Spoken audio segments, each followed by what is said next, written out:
Yeah. Anyway, so Orang has this photograph there, and Jeff has the photograph behind him. And when I I think wrote this song, I thought this is the guy who comes to the door. Okay, that's all I've got to say. not just.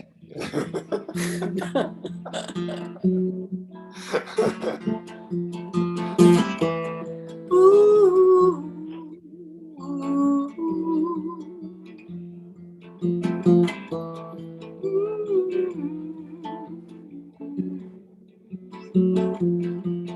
When a stranger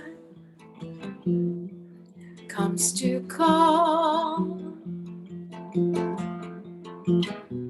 walks right in, says nothing at all. In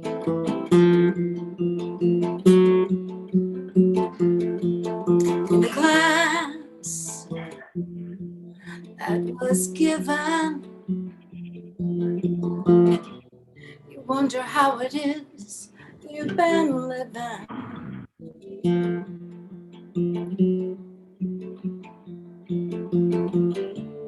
Where you been?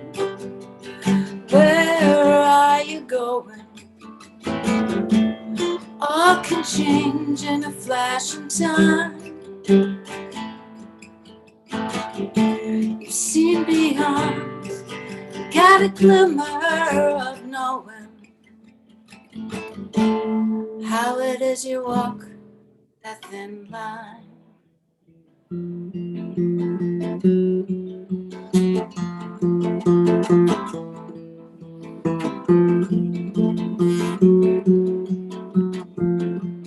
When a stranger comes to call, walks right in, says nothing at all.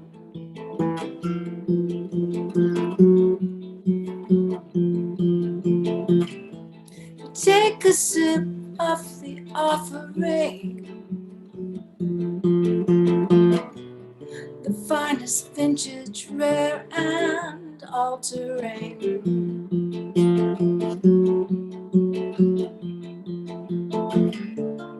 Where you been?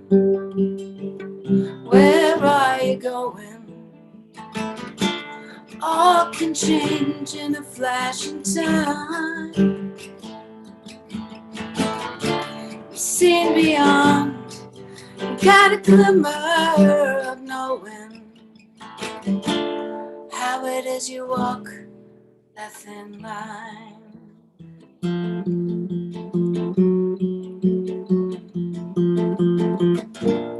Like the turning of a page, you can't unread that.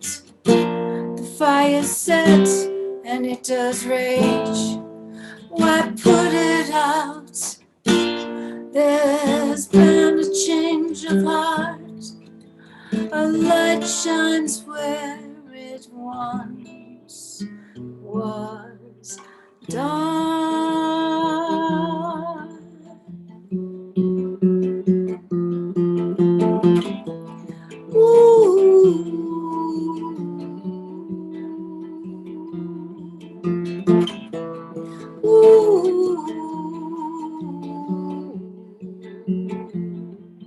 When a stranger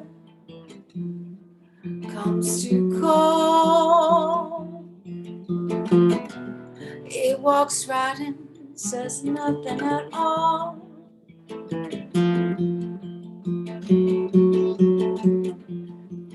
And the glance that is given, you wonder how it is you've been living.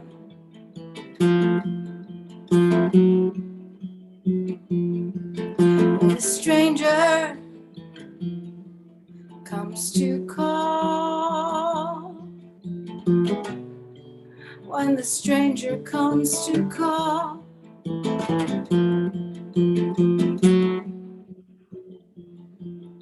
when a stranger comes to call.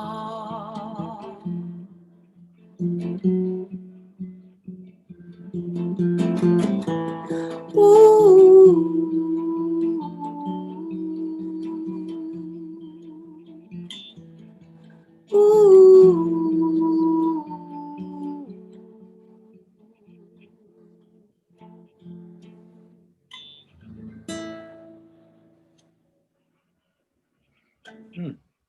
Beautiful. Jamer Baba. Hey, you know, good Lovely. things happened with the lockdown last year. Yeah, lovely. Thank you, Jeff. Yeah. Oh, that's sweet. Thank you.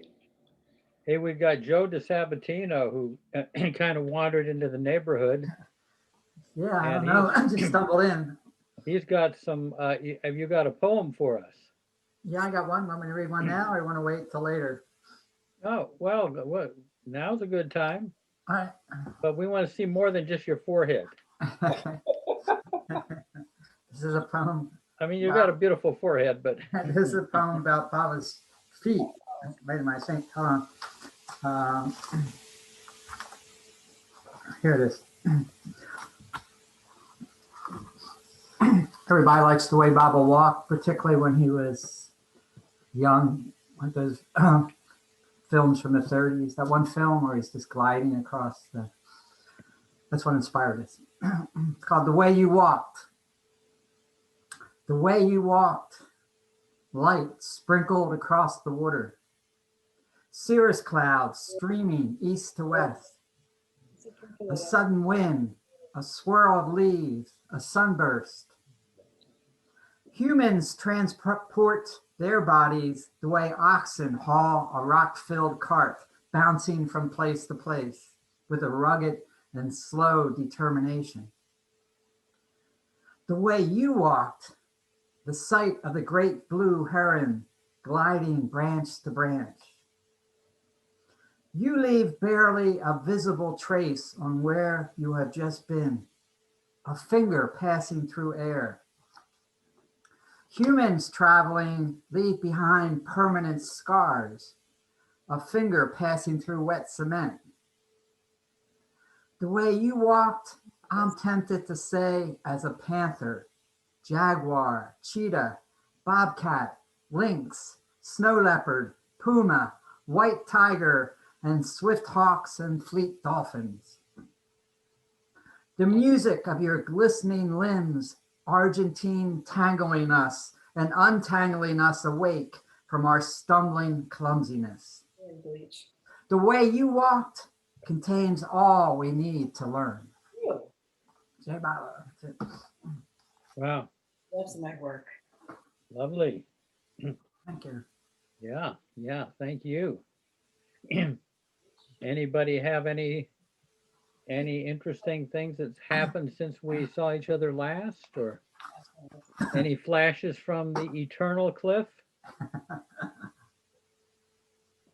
Anything that strike that lustrous head of yours? Sometimes, you get flashes of insight on something just in the course of your day. Go ahead. Flashes are just unflashing right now. Okay. Yeah. Jay I Baba. was just reading. Something that when living systems are under stress and there's a lot of it's called disequilibrium, and things are changing, but they're also it's like a holding together. But it's like the system is in extreme state of disequilibrium. At that point, oftentimes there's a radical reorganization for the better, for like it's a evolutionary step happening. And it just struck me, like the insight was like that seems to be what's happening in the world, like the disequilibrium everywhere. And maybe it's like a new patterns going to emerge out of this, but it could only happen. It's true for all living systems. It only happens when there's um, when it's under tremendous pressure and there's disequilibrium from a steady state, and then something new happens. So anyway, that was the thought. Yeah. Yeah. Like a lot of creativity and new forms, a higher form emerges. Yeah, a more complex form emerges. Yeah. Yeah, there's been a lot of great music and poetry that have emerged out of this That's one thing, yeah. out of this pandemic.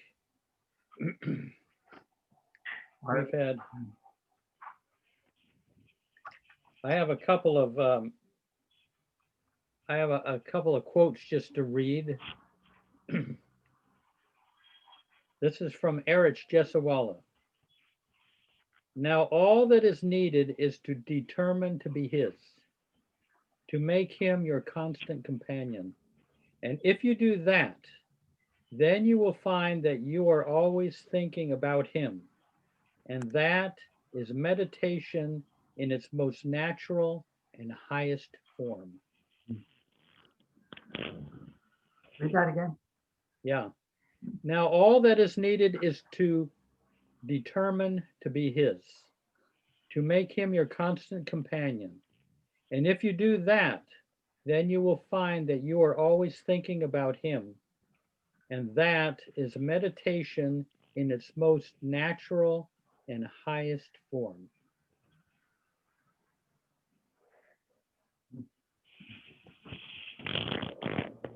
This is Rabia of Basra. Later, Baba said she had been, Babajan had been Rabia, one of the early Sufi mystics in the 700s, I think, something like that. O Lord, whatever share of this world you've set aside for me, bestow on my enemies. And whatever share of the next world you've set aside for me, bestow it on my friends. You are enough for me.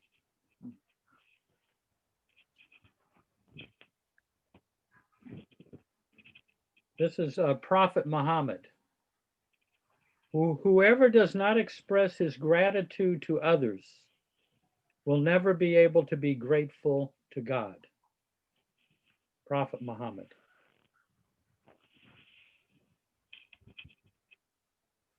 And this is another one by a Prophet Muhammad. I am with those whose hearts are broken for my sake. I am with those whose hearts are broken for my sake. Prophet Muhammad. I got some more, but anyway. Mayor Prasad, you got anything there in Seattle? I have a couple of quotes Good. that I found the first one to be tremendously helpful in the past few days. Yeah. It's a very short one. It's from Baba. It says, the intellect has to be, what was that? Let me just read through it.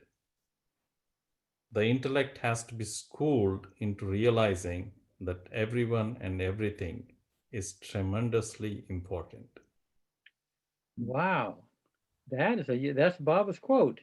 Yeah. The intellect has to be scolded, did you say? The School. intellect has to be schooled Schooled, okay.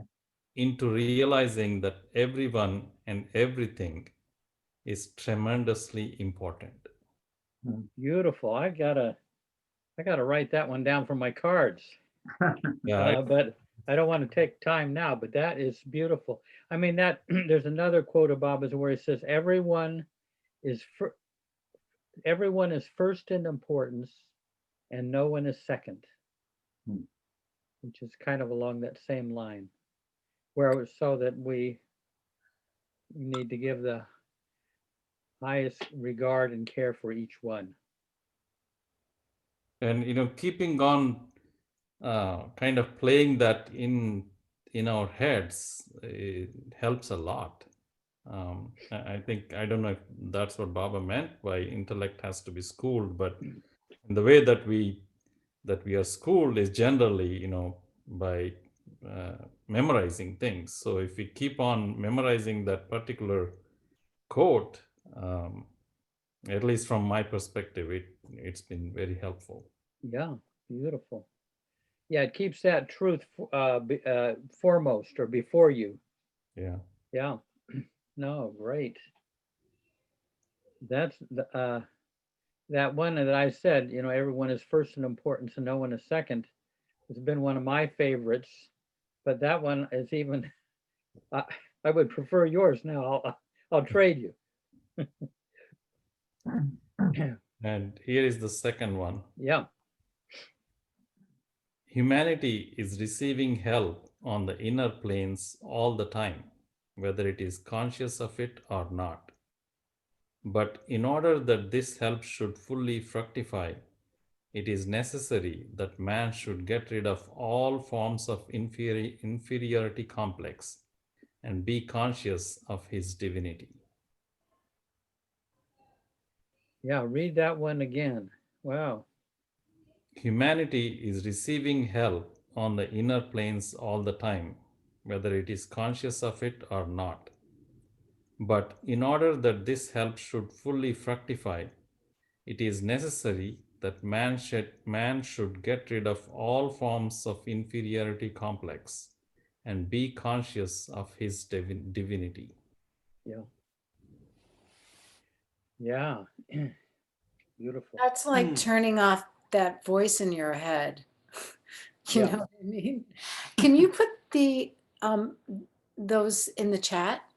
Can you Yeah. copy and paste them in Yeah. the that would Yeah. be And when I asked, Gilda's raising her hand. Yeah. Oh, yeah. Well, And there's that thing you were drawing last time too. We make that part of what you share as well. Yeah. that's it. That's in another room. I'm still working on it, so I'll share it next week Okay, when good. I'm Yeah. done. Yeah. But I received my New Year's quote email, my Jeff Wolverton quote. Yeah. And that is, I do not want anything else from you but the gift of your obedience. Give me that, and you will free yourself from the bondage of ignorance. Yeah. And how does that, what is your response to that? Well, from what I remember, Baba said, love, obedience, surrender. And that if you can obey, that will lead you to surrender.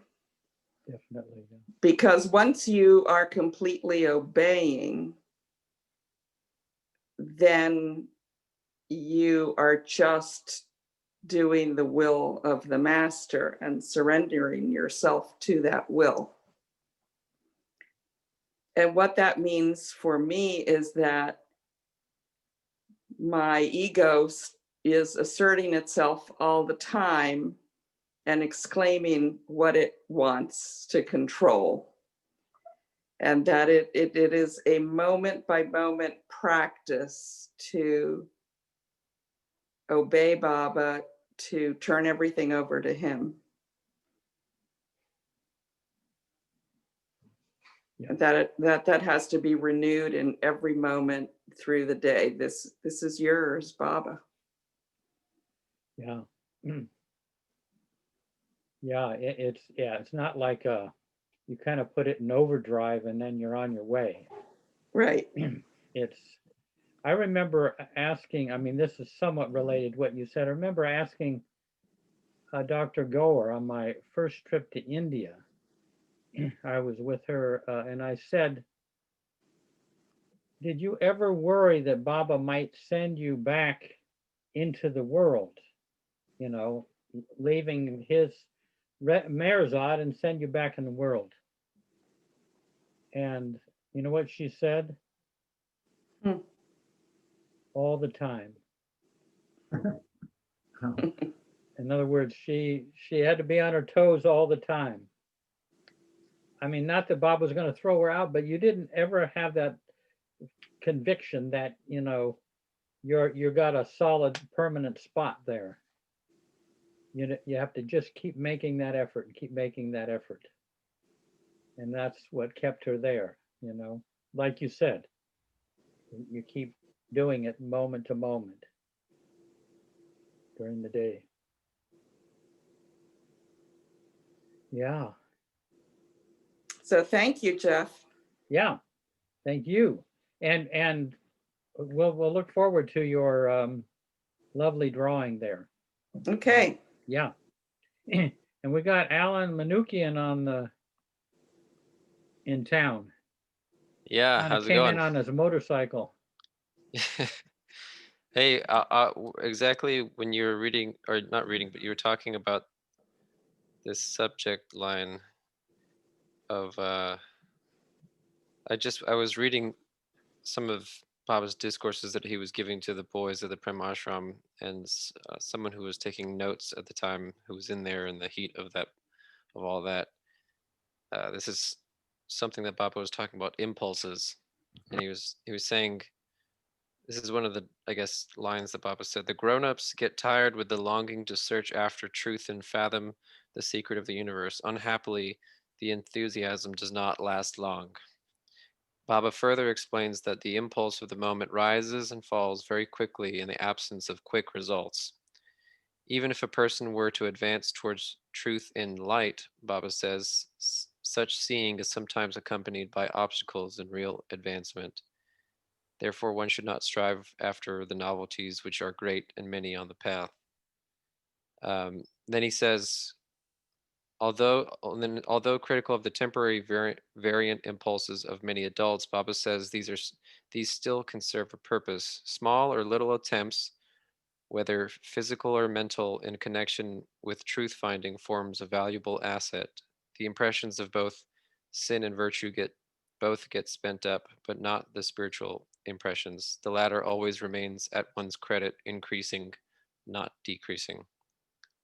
So I just found it interesting because I was thinking to myself, like, well, how does one continue on this path if, like, really throughout my whole, if I think about my life, I made decisions to get somewhere, or to get results, or to be somebody, or to do something, and I could see what I was doing was making a difference. And now it's more and more like Baba's just like, remember that if you're suffering, you say Baba's suffering. If you're happy, you say Baba's happy. Or to remember that Baba has placed me in this situation.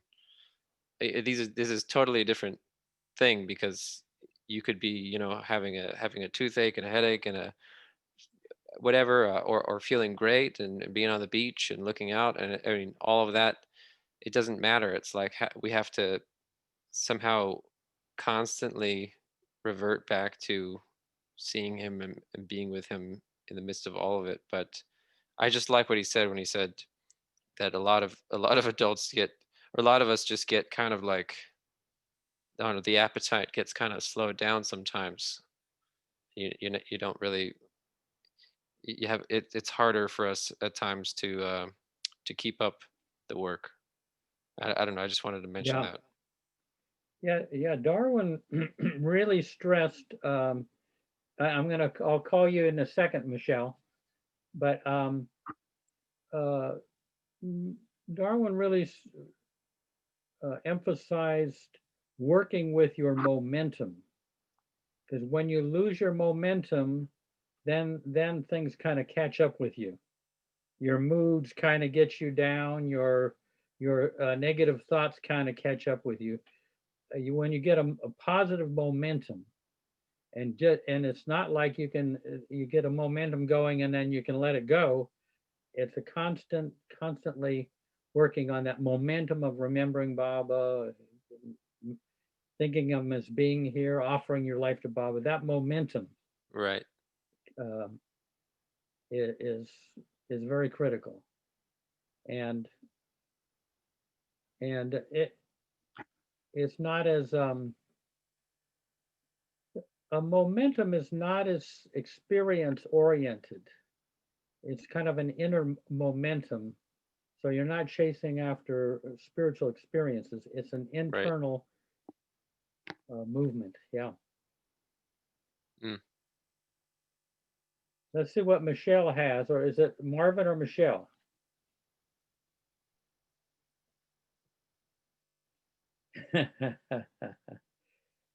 They got Baba there on the sofa with them. No, this is exactly what you were talking about. This is something that I made. Ooh. He finished it a couple. It's my first painting of Baba. Oh, beautiful. So Wow.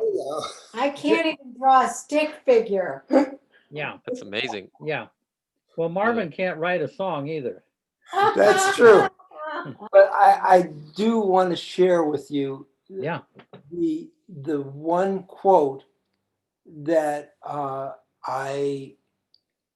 when I first started learning about Baba, and this was the one that just tumbled me in.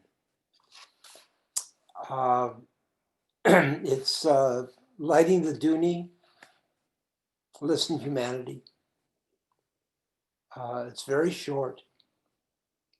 Let your own life of love for Baba be the message of Baba's love for one and all.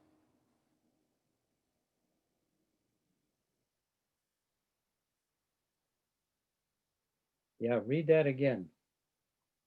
Let your own life of love for Baba be the message of Baba's love for one and all. Yeah. You know, it's just perfect, lived by example. Yeah. Yeah. It's not like you have to go out and perform 24-hour selfless service, you know, just, you know, get the love going, and it will lead to this thing and that, you know, it'll Right. become the doer. Yeah, it becomes, you become the doer. Yeah. Was, well, he becomes you or whatever. Yeah. Yeah. Yeah. You get eclipsed. Thank God. Yeah. For the time being, unfortunately. Let's see what was Question, Jeff. yeah. So you were saying, so Rabia was a mystic or a saint, not a perfect man. Yeah, she was one of the early Sufi mystics, one of the very early ones. And Baba said that later on she became Baba Jan. I find it very amusing that I grew up in a little town in Connecticut called Basra, Connecticut. I kid you not. Oh, wow. Yeah. I kid you not. Yeah. I wonder Basra. why they named it that. Uh-huh. You should find out, because they may have named it for, you know, for someplace in Persia, you know. Oh, Ganesh has arrived. Jai Baba. Yeah. Jai Baba, everyone. Good. Happy to be here. Yeah. I just looked up on Wikipedia. Rabia lived 700s to 1801 Mm-hmm. in Baghdad, right? Basra. Basra, right?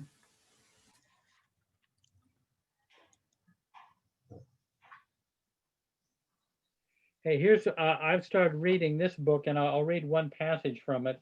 This book here, I don't know if you can see Blue it. Bus Tours. Blue Bus Tours. I mean, it's heavy. You can get tired just holding it, but it's very good. It takes you on the Blue Bus Tours. But they had you know, Baba had got a number of the Western women and Eastern women all crammed in this bus. But this is something, and it was very difficult. You know, horrible conditions sometimes to sleep, and we're all packed into this bus that, and dust was coming in all over and all that. But it was a very rough period. But Baba had something he was doing with it. But anyway, this is something that I think Kitty writes. No, Rano. Despite the comforts that Baba had thoughtfully provided, the Westerners did not find ashram life easy. For one thing, they had no experience with controlling moods. Quote, if you felt moody, well, then you just became moody, Rano recalled, and sometimes you do it maybe to get Baba's attention. Now, living for the first time in such close quarters with so many restrictions, we were confronted with the seemingly infinite variety and magnitude of our shortcomings, compounded by the diversity of our personalities and temperaments. Rano observed that, in retrospect, most of the things over which they quarreled were not even worth arguing about once Baba had brought them to light. But Baba offered reassurances, saying, "Of yourselves you cannot make them go, these shortcomings, but I shall do it for you. Nevertheless, you must try. You must make the effort. Do not let little things disturb you. Rise above them. Be big. Be generous. Leave the rest to me. And don't be concerned about it. I will do it. I have to for the sake of the work." I happen to think today, we kind of we cut ourselves a break on our physical, discomforts and problems that we have, and we don't really worry that much about it. But you can't help but sometimes feel cold, sometimes feel tired, sometimes feel energetic in your body. But we don't apply the same thing to our emotions. Sometimes you're you're annoyed, sometimes you're enthusiastic, sometimes you're jealous. All these things, they're going to just be there. The goal is not to get rid of all of those things. The thing is not to let these things disturb your inner poise. And because I remember asking Erich one time, I said, "Did you worry? Did you used to worry around Baba?" He said, "Did I worry?" I said, "When the train was coming and we had all this baggage and this train was only going to stop for 5 minutes, I would feel such a horrible dread because I knew that we'd have to get all this baggage on the train. We'd have to get Baba in safely. We'd have to get everybody on. And every time, it was horrible, but then after it was over, it was done. He didn't drag around, "Oh God, I shouldn't be feeling anxious here." He was anxious for Baba's sake, and and then he he went on and ready for the next moment, because in this book too, it says that you couldn't hang on to your moods. Baba wouldn't let you, because you wouldn't be ready. If you were still moody and Baba had something new for you to do, you wouldn't be able to do it because you would have a hard time getting out of your mood to do it. So there's a scene with Kitty and Margaret on the back porch of Dilruba, and they had known each other for a long time, and Margaret said something rather sharply to Kitty. And it was clear that Wendy describes this. It was clear that Margaret had hurt Kitty's. And afterwards, when Wendy was alone with Kitty, she said, "Do you ever get over that? Being hurt and affected?" And she said, "No, but you get over it much faster. What might have taken years or weeks to get through, you get over it in a half hour. You get over it in 3 hours." So a lot of these things take I know in my own life, things that used to bother me for much longer periods, I get through much faster. I don't know if you folks find that. Gilda, do you find that you get through things much faster? Like a disappointment or a hurt?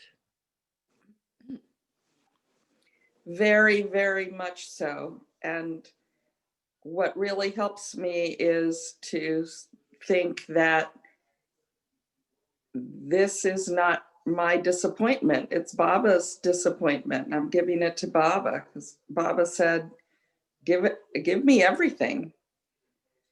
Give it all over to me.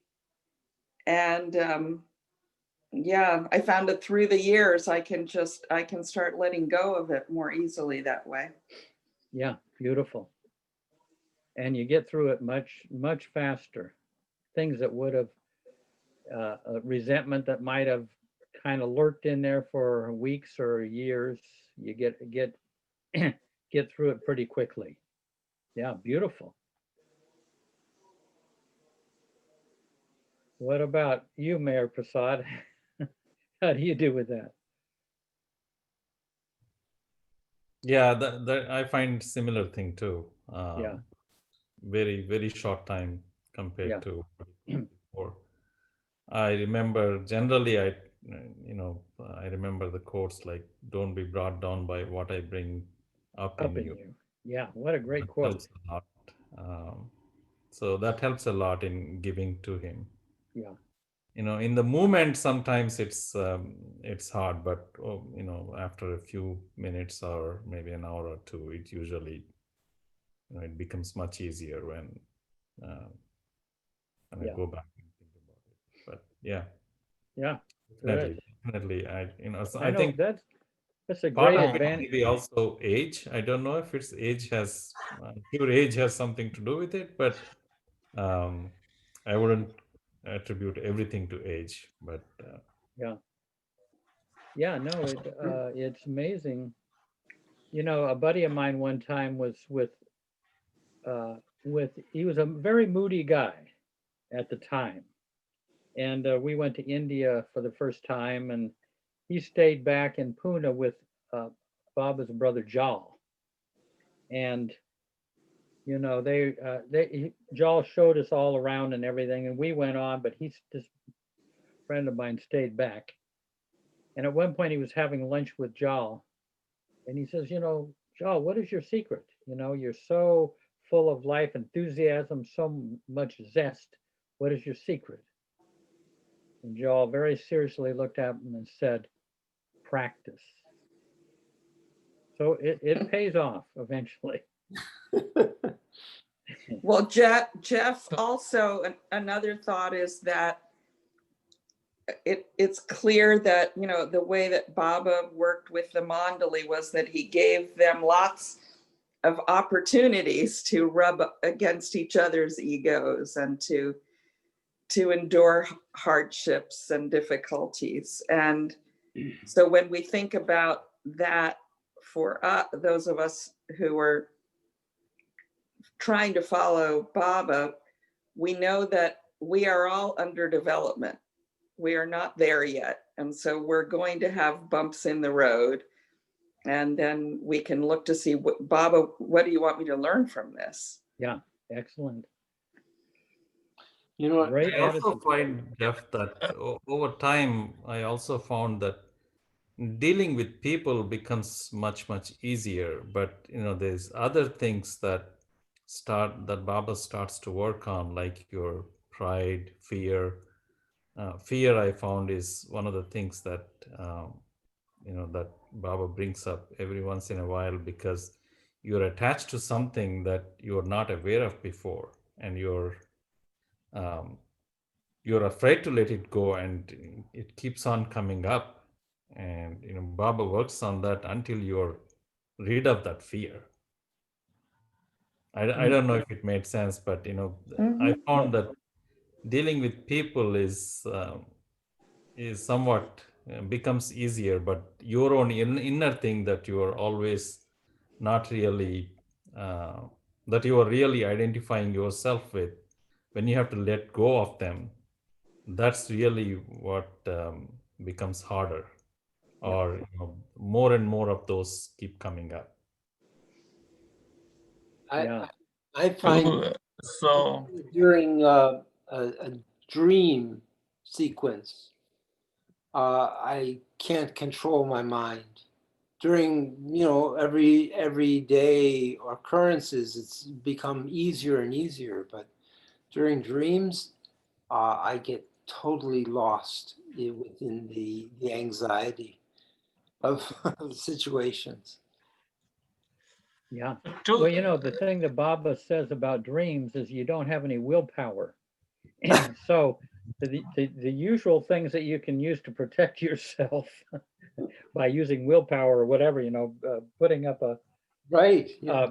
you are, but you can't, you wind up doing things in your dream that you just wouldn't do during wakeful hours. But I always feel, this is my feeling, I always like disturbing dreams because that means that the contents of your subconscious are first coming into your dream world, and that's the first stage. And then eventually they get dumped on your conscious life and you can process them. But a lot of extreme things can hit. It would be difficult to withstand them if they hit your conscious life. So it comes into your dream world and you get a foretaste of things, so Two things when we were yeah. speaking on this topic is one thing is like with Baba, is like it's working is like one thing is with the awareness. So awareness becomes a big part. Like what used to happen earlier is like if I'm angry, I'm angry. I'm angry at a situation, I'm angry at a person, I'm angry at something, or I'm frustrated or something, or I'm humiliated, all this. But with Baba, it's more of the awareness of what is happening at the inner thing. So it is within me that what is happening is what I become conscious of now. So you are aware within what is happening, how you are feeling. Probably earlier it's more of a reaction that we get into.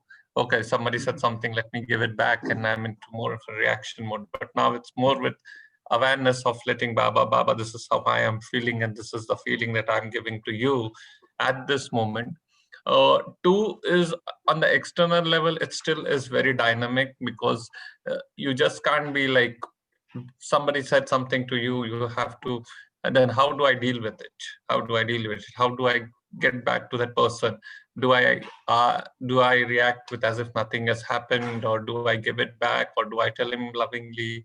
So how do I do that? So that is a very dynamic thing which I found, which is very like to each situation you need to react with what Baba inspires at that moment. So Baba, what do you want me to do now? And then Baba tells you, okay, this is what you need to do, or something you feel, and then that's how I would go. But I think it's two levels. One is being aware of the inner level, and second is externally, what is the best I can do in this situation. Yeah, beautiful. And you're lucky to have some space there where you can take it to Baba and you can feel the effect it has on you without just instantly reacting. So that you can come up with a response rather Yes. than a reaction. No, that's yeah. The biggest part is the awareness part. With Baba, it's awareness. Otherwise, we are just reacting and we are just living our emotions. With Baba, we become aware of them, and then we deal it with the help of Baba. Yeah. Gabriella, what do you think?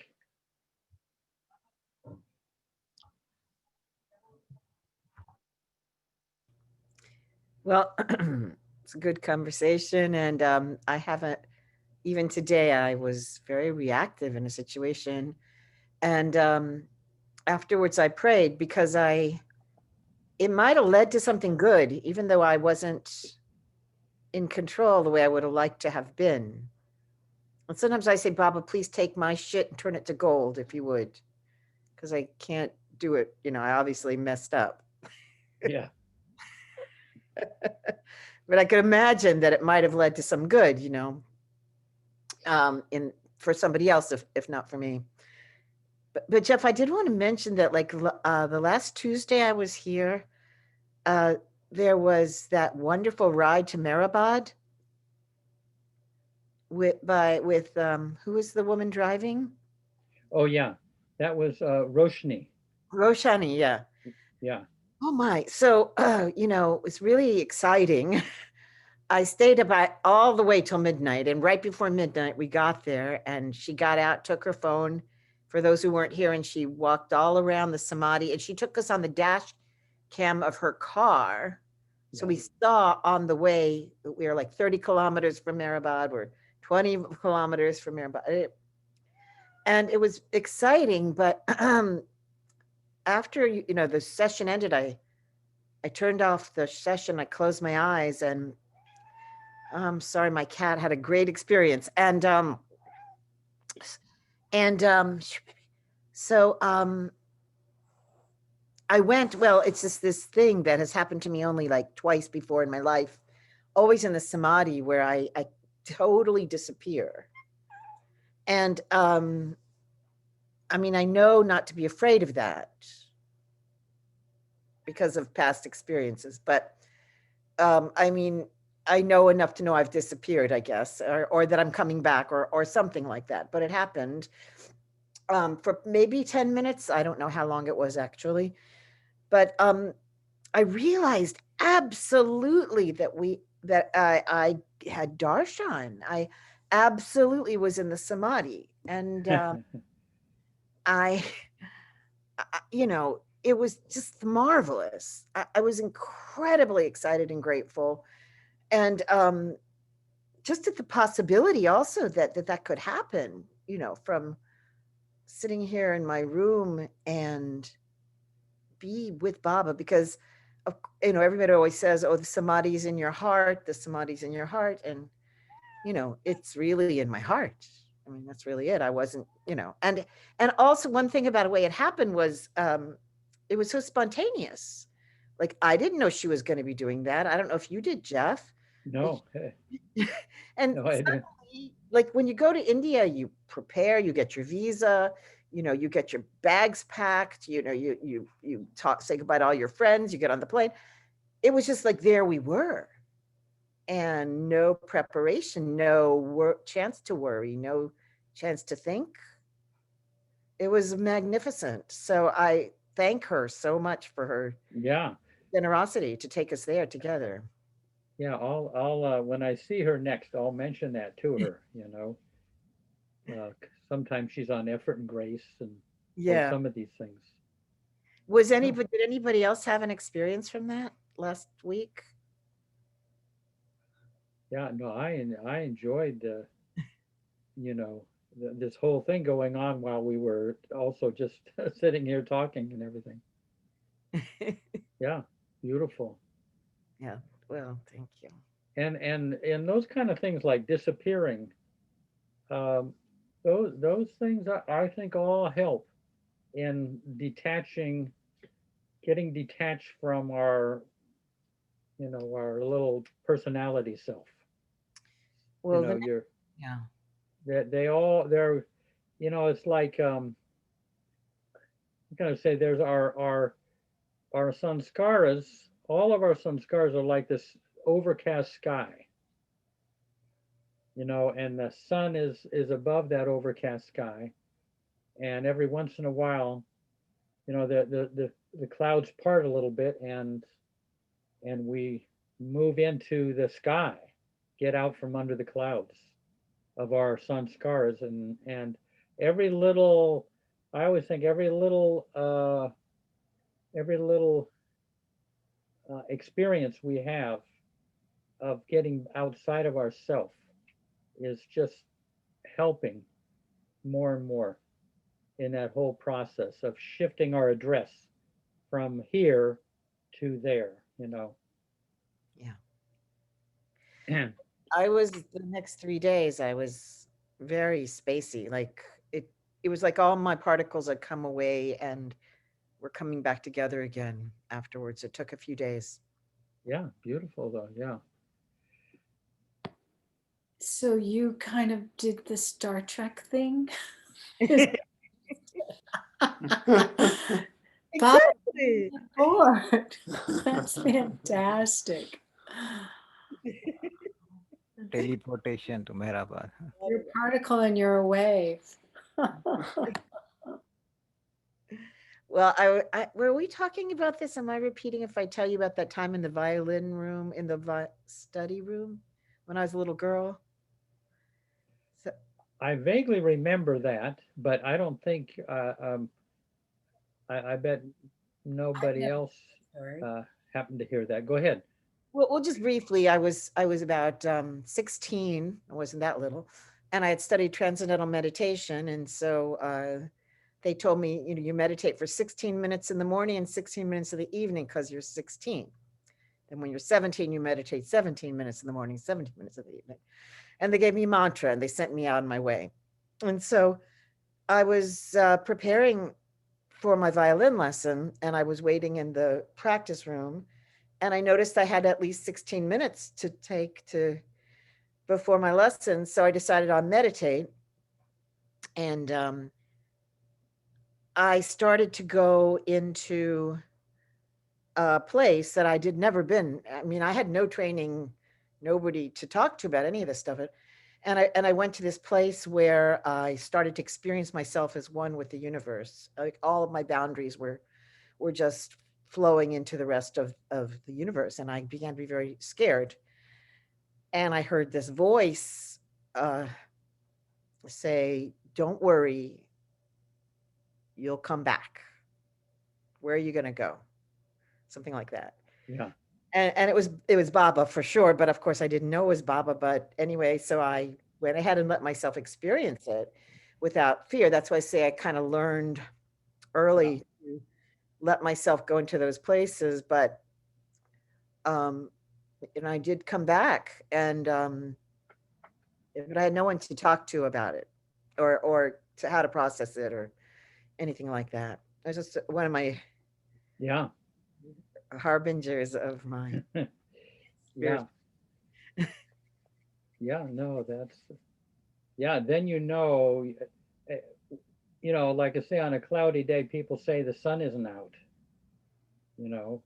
but there the clouds parted and you saw the sun is. In fact, you became the sun for a little while and then you come back under the clouds again. But I'm sure it changed me profoundly, but yeah. I don't remember that part of it. I remember the experience of it, but yeah. What's his name? Carl Jung. I can't remember the exact conversation, but he was on television and they asked him if he believed in God. And he said no. And the commentator said, "You don't believe in God?" He said, "No, I know him." So that's the beautiful thing. That's great. I was in Baba's room, and I guess I fell asleep, and I was in this place, and there was nothing. And it was incredible. The sensation of this nothing was bliss. And then I heard my name being called very loudly, like screamed, like Michelle, but it echoed. And I thought somebody called my name. And I lifted up and I looked, and everybody's, in there. It was very profound. I was like, wow. Everybody around the bed or whatever, they were all they were in the same place I went to before. Yeah. They were all, prostrate praying, in there. Yeah. No one yelled in Baba's room. It's funny. Yeah. No one yelled in Baba's room. But it was really amazing. It was profound. Yeah. No, I think beautiful. Baba was trying to. I really didn't think of, at the time, I didn't really think much about it, but in retrospect, I think, wow, that's really intense. That was an experience. Yeah. That's where we're going. Yeah. Yeah. But Michelle, could it be that Baba was bringing you back because he didn't want you to get lost out there? I think that's possible. Yeah. I think that's true. And this one time I had a dream about, I dreamt I saw my mother, and I went up these marble steps and I was opening this door, this big heavy door, and it was my mom. So so my mom died a few days after, 3 days after my 28th birthday. And that was a long time ago, not that long. And I think a couple years after, I had this dream that I walked up these steps and she was there to open the door. And she said to me, and she ushered me out. I did not go in. And she said, they told me you were here. And I don't remember much else of the conversation, but it was like someone told her, oh, they told me you had come, and here I am to, bring you out of here. But she was young and beautiful and vibrant and full of life, and she seemed to be okay. But I was not allowed to be wherever she was. Yeah. It was very clear. I was like, wow, where did I go? But that was before, I think that was actually before I even, well, no, it wouldn't have been before I met you. Oh, I have no idea. Yeah, it was Yeah. after. You It was told me after. the truth. I know. I was like, of course, because I had met him and then my mom died just 4 weeks later. Yeah, the beautiful thing is that love never ends. You know, the love we have for anyone never ends. It's a beautiful truth. Should I tell you my dream about Baba? Which one? It was I walked into a library, and there was Baba sitting behind the desk, and he was looking at books and sorting them, and I was just dumbstruck, and I said, Baba, can I help you in some way? And he looked at me and he points to the stack of books and he says, file those. So I said, of course. And I grabbed the stack and I put them away and filed them in the places in the library, and rushed back, and he's still there. And so I said, Baba, do you have some more books for me? Anything else I can do? And he says, oh yes, take these books over here and file those.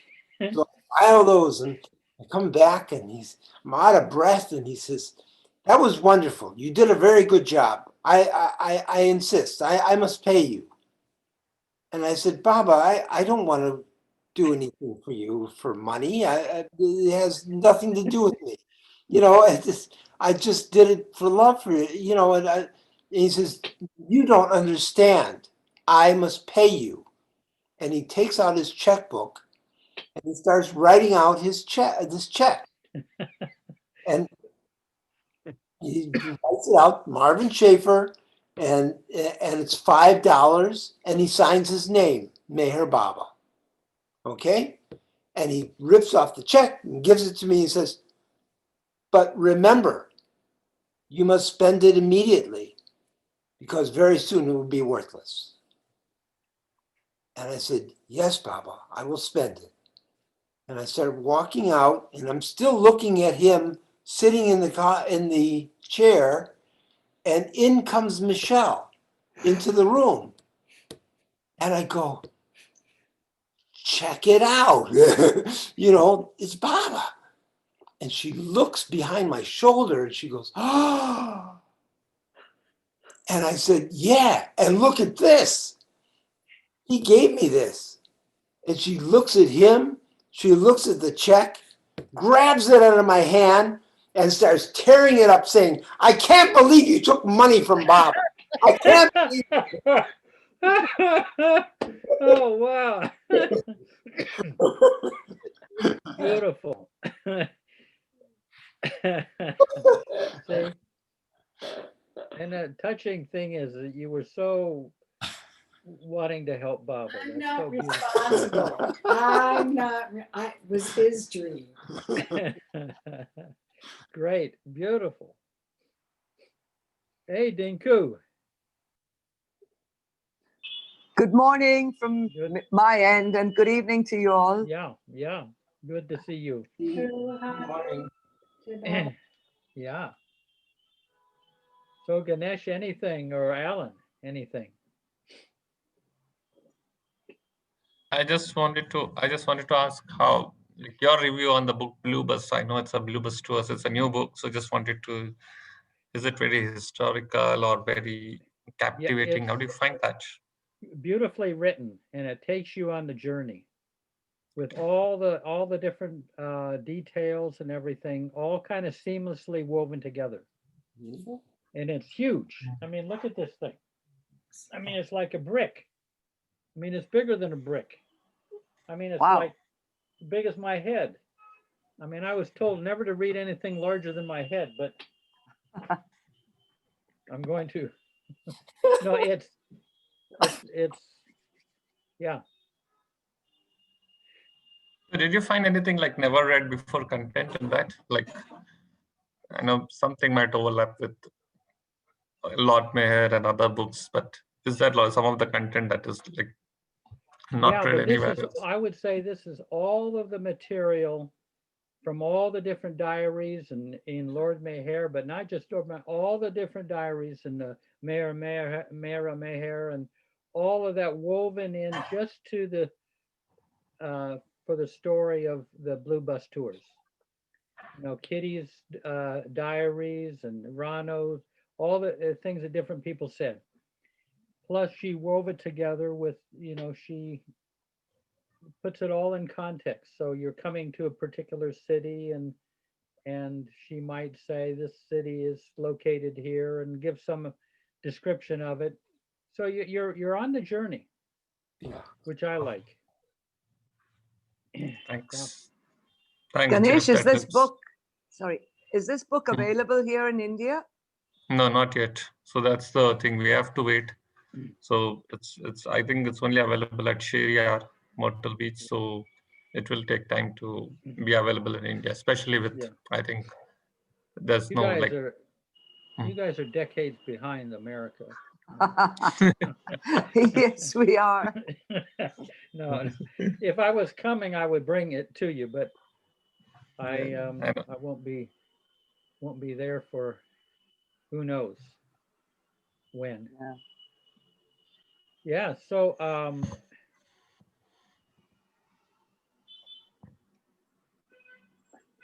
one thing that this Rano writes how she thought that she would kind of get away from the world and kind of live at Maribod. Just all the hassle and all of the hubbub and everything of the world. Finally she would go to this nice kind of rural place and get away from it all. But it was actually an intensified version of the world with all of the women living up there, upper Maribod and in the bus. And it's what I think Baba does is that that our outer life is really we're working with our complexes. I mean, our emotions and our feelings and our whatever our complexes are projected out, and we get to kind of deal with them in a form of a drama rather than dealing with them internally. I mean, you can deal with things internally and give them to Baba, and then they don't have to be lived out in the world. But still, I've felt that a lot of my issues, that the world takes the shape of my complexes and issues, and I get to see them a little more graphically than when they're kind of more vague feelings within. I don't know if you folks find that to be the case. If you have an inferiority complex, then you have a boss who's looking down on you, making you feel like you're small, and you're whatever, your parents, and you never can approve of them, whatever, and your inferiority complex is now you're living it out and trying to deal with it, trying to give it to Baba, but I don't know if that's the same for anybody, but I mean for people in the world, but I think with Baba, our inner life gets projected out, and you can find out a lot about yourself just looking at your outer circumstances. Yeah, that's really helpful, Jeff. Yeah. I definitely see that playing out more and more. Yeah. And Thanks I mean, for the review, Jeff. It's actually, yeah. yeah, So Jeff, it's not yeah. like this random, like, why did this have to happen to me? Like, I mean, suppose I have jealousy in me and I don't give it to Baba. I'm not working on it, I'm giving it to Baba. So what happens is Baba, I fall in love with this woman, and then we have this relationship, but then she falls in love with somebody else. And now bam, suddenly I have to deal with jealousy. You know, the externals, I might blame her for falling in love with somebody, but really the two of them have helped to draw out the jealousy in me, which I was not working on. Now I have to work on it. You know, I have to give it to Baba. Yeah, does that make sense? Yes, does that, Yeah. and I think in Effort and Grace book, Darwin Shaw writes this one sentence saying that you can't give it to Baba what you don't feel, something like that. Yeah. If I'm correct. Yeah. So yeah, so you Can't have to heal feel. what you don't feel, he used to Yeah, say. you can't give what you don't feel. Yeah. So I mean, so it has to come to the feeling level, right? So if the jealousy in me is dormant, I can't give it to Baba unless I get into a situation where I start feeling jealous. I become aware of it, and then I give it to Baba. Yeah. So, Yeah. I mean, you can get in touch with it without having an external situation. And then you can bypass having to have it acted out in your life. so because if supposing I'm not feeling impatience, so without feeling that, how do I give it to Baba? Means I'm at this moment, if I might have it at a dormant level, but at this point, I'm not even feeling or it's not even coming to a conscious level, and it's just at a dormant level. So do I give that to Baba without? Well, Means, if you can get in touch with your past experiences of impatience, if you can get in touch with those, you can give those to Baba and work on it within. You know, you have a whole lifetime of experiences of impatience, say, or anger. You know, you like anger. You can just think of a lot of things that have made you angry, and you get stirred up that anger, and then give that to Baba.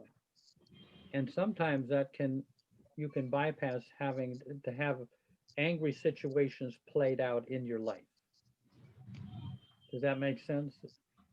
yes, perfect. Yeah. Because that's the one thing, because I'm like with what Darwin writes in his book, like you can't give to Baba what you don't feel. So that's fact. Yeah. So you connect to your past situations, get that feeling, and then give it to Baba. Yeah. Are there many layers to this, Jeff? What's that? I said, are there many layers to this? Oh, yes. Many layers. Layers of, say, you have resentment. There are layers upon layers upon layers. But eventually, the giving of the layers of resentment to Baba, one by one by one, the process of giving things to Baba becomes as fulfilling as being done with resentment.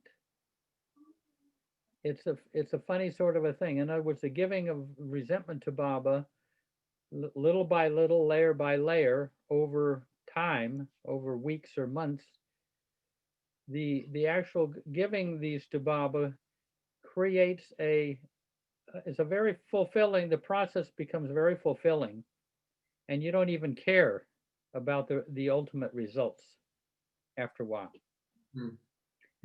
In fact, when the resentment goes, you think, oh no, now I don't have anything to give to Baba anymore. You don't have that to give to him anymore. Does that make sense, Namita? Yeah, perfect. But it's a very slow process, but the process can be fun. Yeah, I mean, I've had to give Baba some of the worst presents, the worst gifts, but it creates a camaraderie with him. If you don't think, that you're a terrible person, that this is all you got to give to Baba is your anxiety. I mean, how could that be enjoyable to Baba? But there's something kind of humorous about it. Well, Baba, that's all I got to give you is my anxiety that I have on this concert that I've got coming up. That's all you got to give me, Jeff? Oh, well, okay, give it to me anyway. Yeah, I mean, there's a give and take there that creates more of a companionship with him. Many times the ego doesn't want to surrender control, and it just happens that the space or distance is not created, and so sometimes it's what I experience as part of my difficulty in surrendering. Now, say that again. Yeah, I said like sometimes the ego doesn't want to lose control, when you kind of, and so there's no space between the creation of that emotion and the surrendering, and so you're just like one with it, and so it's difficult when you don't want to let go. That sometimes does happen, and at times when it's very extreme and you don't have the power anymore, and you know that the only way is to surrender, you actually do it. But when you do have some control, you kind of, I mean, this is what I experience. It's not always easy to resign. But you can give him your resistance to giving giving that emotion or complex to Baba. Even, he'll take anything. Even if your ego doesn't want to part with something, give the resistance of not wanting to part with something to Baba. I mean, he'll take that. That believe me, that mean all these things mean the world to him. You know how a little child will come up with a little stick and some leaves, and they think of the leaves as money or something, and they come up and they give it to you, like it's really important. It's all these things are like that's like and what do you as the adult do? You say, oh, I love it, thank you, and you take it. That's the way Baba is with us. All of our little trinkets and baubles and all the things we give him mean the world to him. That's been my experience. Yes, I get it. Yeah. And the momentum of some like there's always with me this thing wherein I kind of slip, and then again, so I lose the momentum that you remember you spoke about some time Yeah. ago. I think you mentioned Charles Darwin Shaw, is that, or Yeah, Darwin. Yeah, Darwin Shaw. Yeah. yeah, and the momentum, which being the most important thing, I do perceive that as important, and I now get it why, it is, because why he says that, because so often, I mean, I'm in this space where I mean, I let myself go down, but uh, earlier on it used to be pathetic because I just couldn't lift myself up again. It used to take a long time, but now it's pretty like quick, and I realized that, yeah, it doesn't take long to bounce back. But then, so I don't know why I mean, I'm sure that's human, and this going up and down happens to all of us, but somehow I don't like to be in that place. I just hope I couldn't ever lose that momentum. Yeah. No, it's you owe it to yourself to keep it up. But just even if you lose your momentum, give the unhappiness of losing your momentum to Baba. I mean that you're stalled. Give your stalledness, that you're stalled and not going anywhere. Give that to him, because then he can take that and get you going again. I mean, the whole thing is really all an excuse to just keep turning your attention to Baba. Absolutely. To connect to him. Any old way, because you're connecting with the real. Yeah. You're connecting with what's real, and that's the best guide. The real is even greater than the spiritual. Baba is the real, and all the planes of consciousness are the spiritual, and all the experiences, that's the spiritual world. But Baba's greater than that. He is the real dimension. So anytime you turn to him, you're connecting with what is most real in this universe, and what's most real in your own life, you know. Yeah. Oh, Which reminds me, I'd like to just I'd like to just, like to read something, which yeah, is a quote from Baba. yeah. You read that, and then I'll get Marcia Maltz Sure. has got her hand up. Go ahead. Just a glance from me can give you all you need. You can turn your vision inward. You will be sitting here without any outward change, but you will become what you really are. You have to wait for that moment. That moment is near, and for that, you have to love me wholeheartedly. Otherwise, you will miss it. If I knock at your door and you are asleep, I will go away. In avataric periods, one does not necessarily have to make the inward journey by stages. If you have the grace of the avatar, he just takes you from where you are to where you should be, where God wants you to be. This is Meher Beautiful. Baba's, a quote from his last service.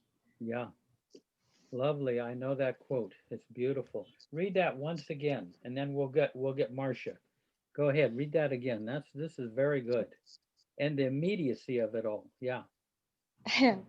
Just a glance from me can give you all you need, can turn your vision inward. You will be sitting here without any outward change, but you will become what you really are. You have to wait for that moment. That moment is near. And for that, you have to love me wholeheartedly. 1 second.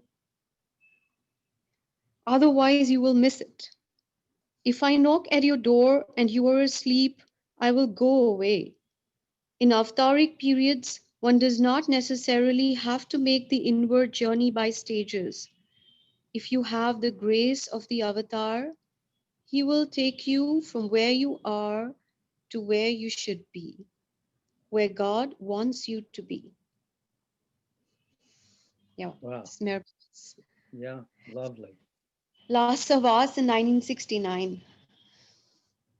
Really? 1969? Yeah, that's a quote from. Yeah. So then we got Marcia. See what she got up there. This is a selection, a quote from You and I, by put together by Rick Chapman, and I just got the book today, so I opened it to this. I bring out weaknesses because I love you. Be honest. Weaknesses are there. You should not be afraid of them. You should be afraid of dishonesty. Who doesn't get bad thoughts? They are the foundation of life. No house can stand without its foundation. Yeah. Thought that was cool.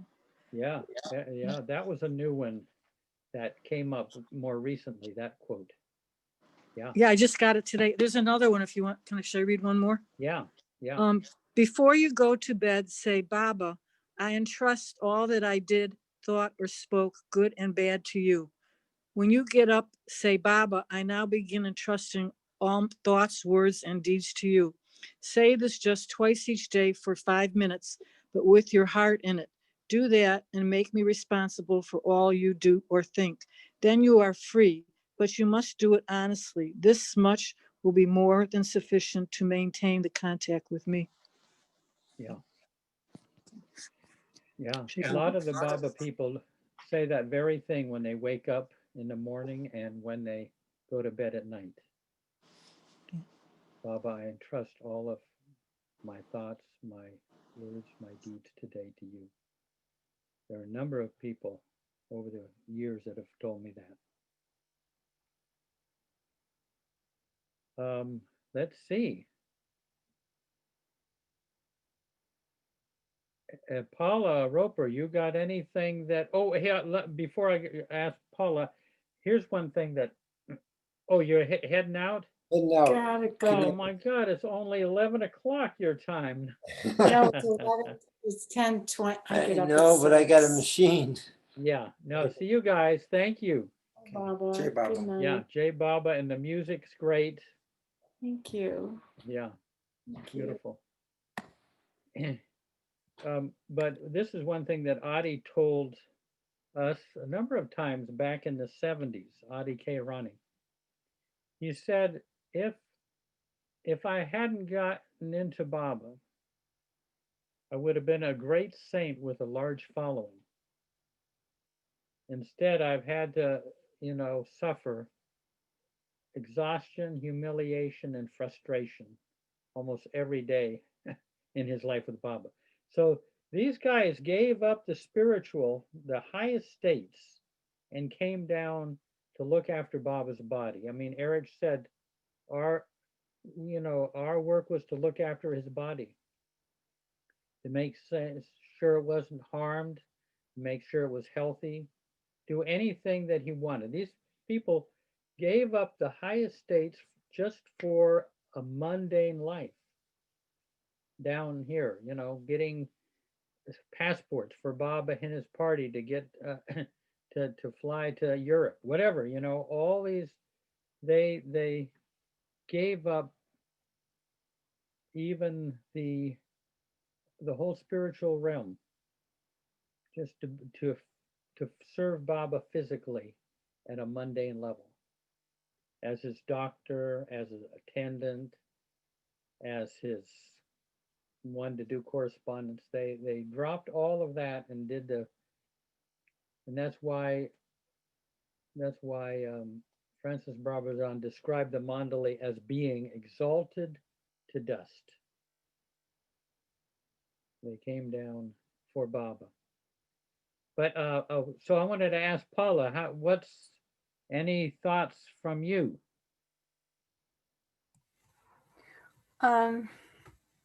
Yeah. I was reading Eric's book about Padre. Oh yeah, yeah. Yeah, and there's part in it. I mean, it's like Baba keeps it's like he keeps revealing himself in such surprising ways. It's like today at Mara's tea, I didn't know that Baba said that Mara took half his suffering in the automobile accident. I didn't know that. And it was like in a time, my brain just exploded because it was like, that's really significant and important for us. Oh yeah, because the mandali, Baba said, they'd only be able to experience a fraction of his suffering. There's Mara experienced half of it. There's part in Padre's book, and I don't know if it'd be too long to read it, but it hit me like that. He's talking about the things that we talk about and the role of the mandali, and I didn't know if it'd be too long. It's a couple pages, so I thought I'd ask. It starts with a quote from Baba, and Baba said, "I am he whom I love, and he whom I love is I. We are two souls dwelling in one body. When thou seest me, thou seest him. And when thou seest him, thou seest us both." Yeah, that was something that Mara memorized, I think. Well, then he goes into what was in Beams, and it was and the equation of body and soul that Baba talked about. And so I don't know if you guys would want to hear that or not. It's a couple Well, pages. yeah, what do you think? But I'll ask Mayor Prasad. We'll get an objective opinion over here. Take a vote. You wanna this is this is in the Padre book? Yeah. Okay. Yeah. How about a couple of paragraphs? Well, that wouldn't tell the whole story. Yeah, go ahead and read it. Let's go for it. We'll go for it. Okay. So after that quote, he said, Baba improved upon it a bit, changing a few words and adding capitalizations. All these details are a preface to a beautiful idea that informed our experience in the early 1970s with all the Mandali, particularly Padre, with whom we live so closely. Here is the idea itself in Baba's own words, extracted from the short book Beams, beginning on page 46 at the end of the chapter titled The Equation of Body and Soul. Simultaneous use of the same body by different souls comes under a special exception, where the different souls concerned have to be in perfect harmony with each other. The harmony between the souls has to be so complete that one and the same bodily action or experience equally meets the needs of all the souls concerned. Some advanced disciples are in such complete harmony with the master that the master can, if he so wills, sometimes overshadow the ego mind and the body of a disciple without supplanting his soul. Such overshadowing may take place for the working out of the wider plans of the master. Instead of replacing or wiping out the individuality of the disciple, it implements and amplifies his individuality. Here, the disciple and his master are so merged into each other that they both find equal fulfillment through whatever the disciple achieves through his bodily existence. We often observed that Baba was active in Padre in exactly this dynamic way. All his individual traits were dazzlingly amplified and in play. Padre often observed it too and would playfully comment, "That was my Irani half speaking, mister." The two of them, I couldn't say it like Padre would say it, mister. That's my Irani. The two of them, yeah, the two of them coordinated perfectly. It was exquisitely beautiful to behold, breathtaking. Padre seemed to be more himself during these moments. The effect upon us was that we felt we had entered the sacred garden of companionship with the beloved through the gate of the old man's open heart. We came away with the definite feeling that we had actually met Baba and he had loved us and played with us. Even at other times, when Padre was not in this mood, we could observe the imprint that Baba had made upon him over long years of close contact. It was like reading the wax impression of a seal to try to visualize the shape of the emperor's signet ring that had made it. There we discovered a lot about Baba's personality, nature, and character. Of course, Mira was the absolute zenith of this overlap between two spirits, the disciple and the divine master. In her presence on her porch at Merazad or during her visits to Mirabad, there was no limit to her love. There is absolutely no limit to the lover's love if the beloved is divine. Sitting, listening deeply to discover the delicacy of her thought, my own thoughts and perceptions would become clearer from the clarity that flowed from her mind. And this is Eriko talking. That gift arrived unhindered, despite the boundaries imposed by my being a male, or Mara's public shyness and modesty, or my general blockheadedness, ignorance, and stupidity. Padre, on the other hand, was very manly. Baba was active in him differently.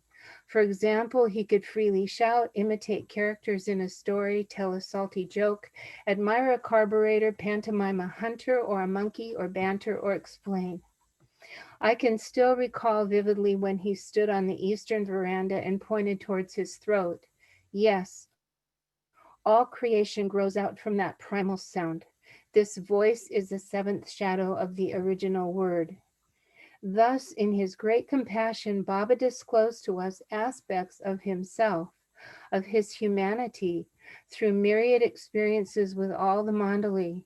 The experiences of those times, which might last as long as an hour or two, were so intense that the impression they left on our minds was often stronger than the impression that all our prior life had left upon us.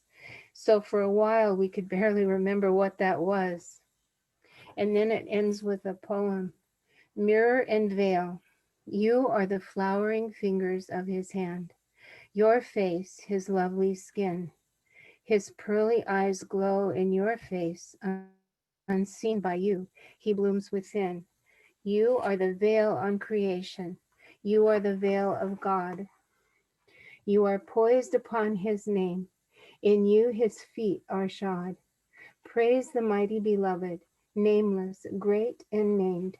Within the mirror of your heart, his perfect heart is framed. Beautiful. Jai Wow, Baba. that's the thing.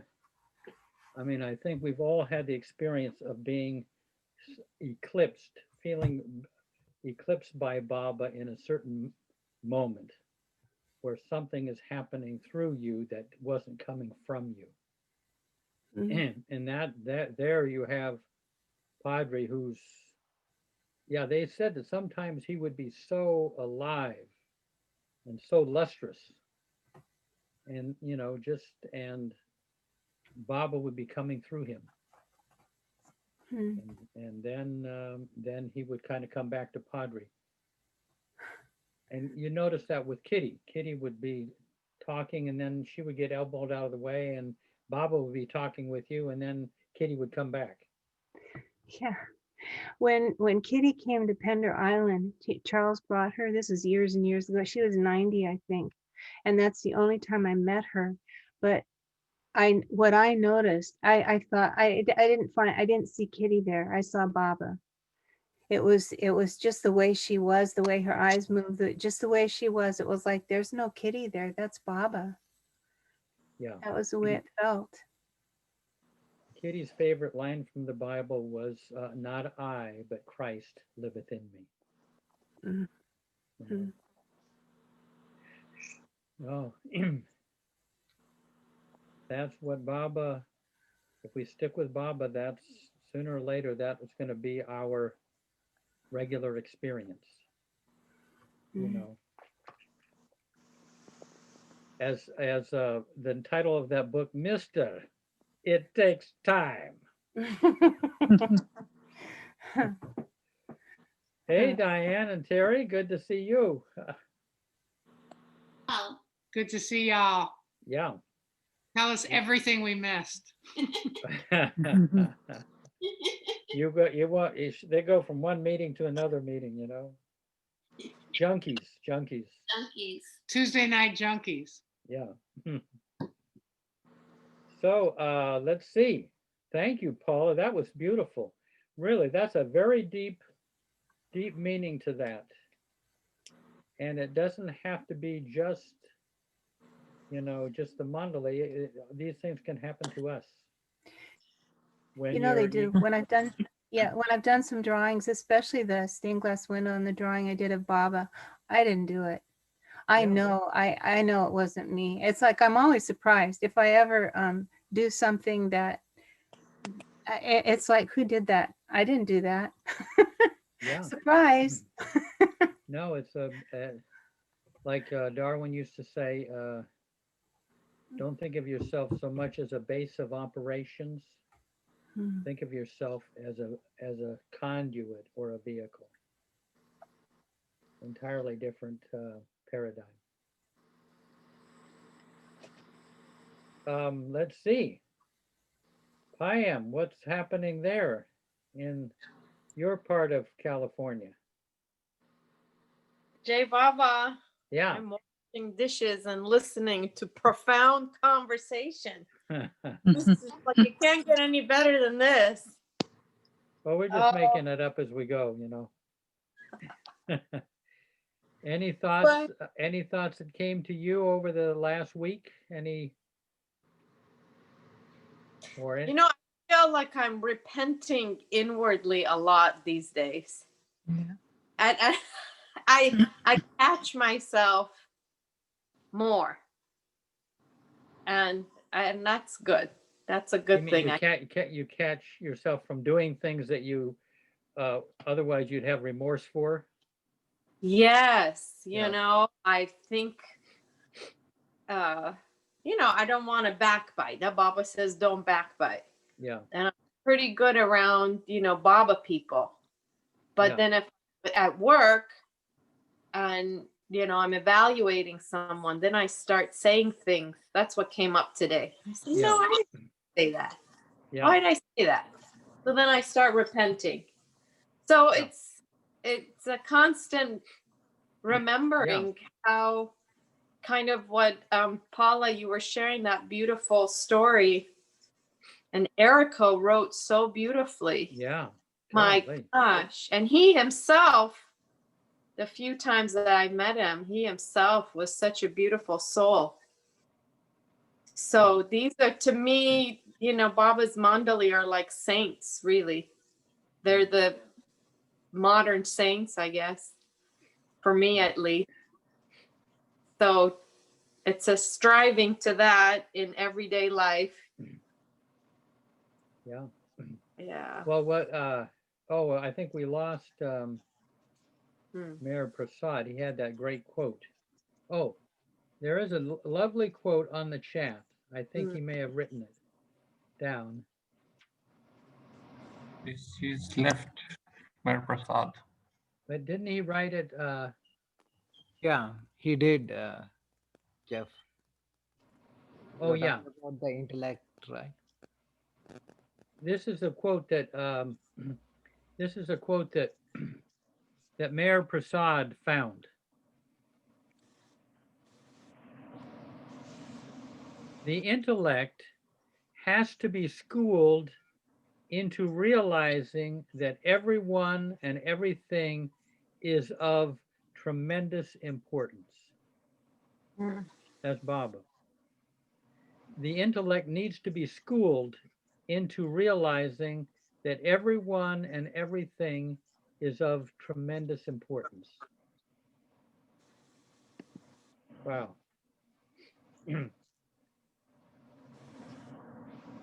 Yeah. Yeah.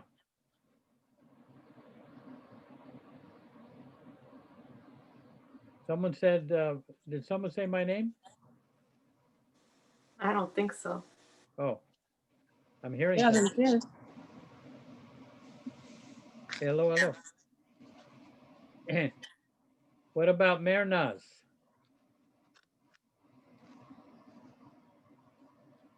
Great conversation, Jeff. Go on. I'm listening. I'm listening. Anything that occurs to you or anything that comes up to share? You know, I was thinking about what Paula said, the Pender Island. I think, was it Paula? Are you talking about the Sahabas? What year are you referring to? Way Let's back. see. When? Yeah, it was. Kitty was 90. It was, wait a minute. I can almost do it. My son Gabriel was 2 and he's 41 now. Or it was 1980. I think it was 1988, if I'm correct. 86. No, it would have been, wait, when was he born? He was born in 79, so it was, and he was 2, so it would have been 81. Oh, okay. Yeah. Yeah, all right. If I got that right. Wow, amazing. So was it during the Sahabas? That's when Kitty came?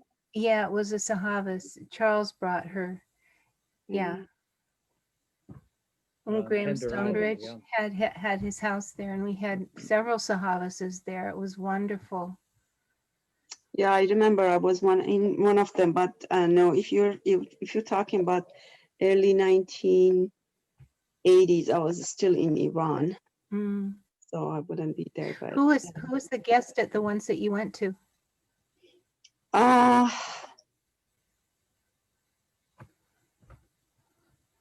I cannot remember, but it was 1987 or 88, something like that. And it was at your place in Pender Island. Yeah, that was Graham Stonebridge's home then. Okay. Yeah. A lot of memories. No, I don't remember who the speaker was.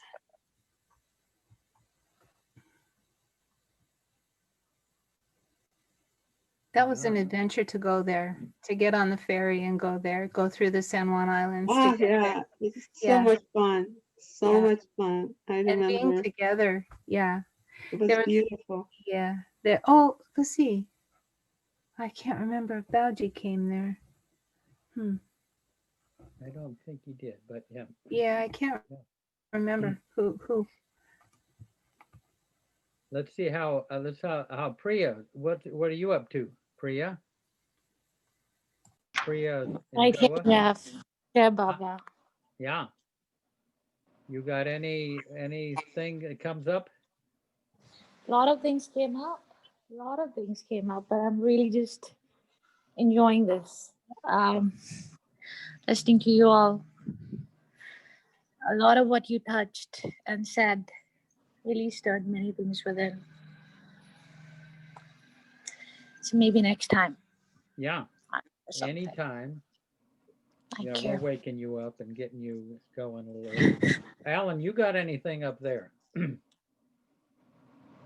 Oh, just the regular life happening. I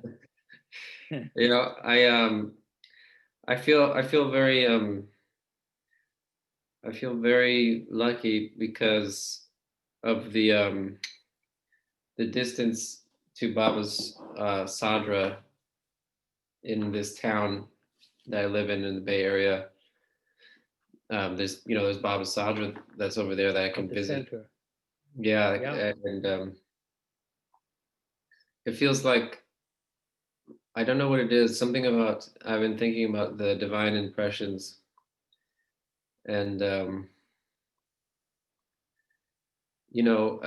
just going and sitting with that sadra, and the fact that it was on Baba's body, and it still, it has like little tears in it, and little threads on the shoulder or here and there around the neck, kind of out, and it always seems like the inner work begins to, there's just no holds bar. It's just like it's just like all of a sudden I could, it's not all just like reverence. Sometimes it's incredibly painful. Like I just have to sit, and it's like you're mentioning how what comes up in a dream, like at least you get to work it out in the dream, and you wake up and you're like, oh, that was a dream, but sometimes I sit there and Baba's like, just, there's like this dropping into some of those places of deep.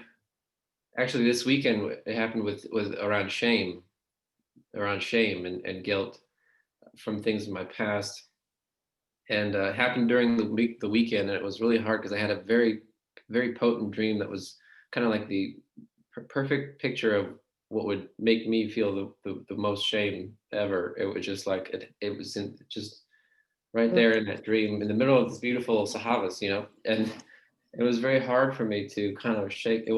I could not shake it, and I couldn't just think it away or anything. It was very, very big cloud that was over my mind.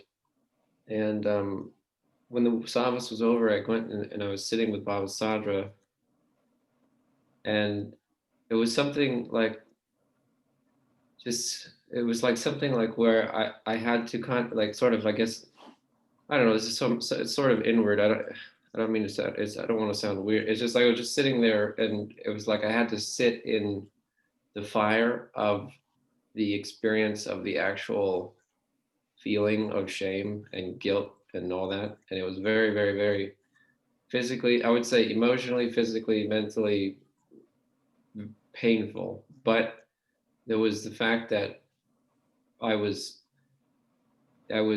directly focusing on Baba so intently that the pain of it wasn't just like willy-nilly suffering and like I'm never going to get through this, but there was the fact that you could look through, you could hold on to him and burn, and at the same time it's just like what Charles was talking about, just trusting, just knowing that he is the doer, that if this is coming up, if this nightmare is happening in this waking life, and I have to live in this moment through this for whatever reason, that's just what I got to do.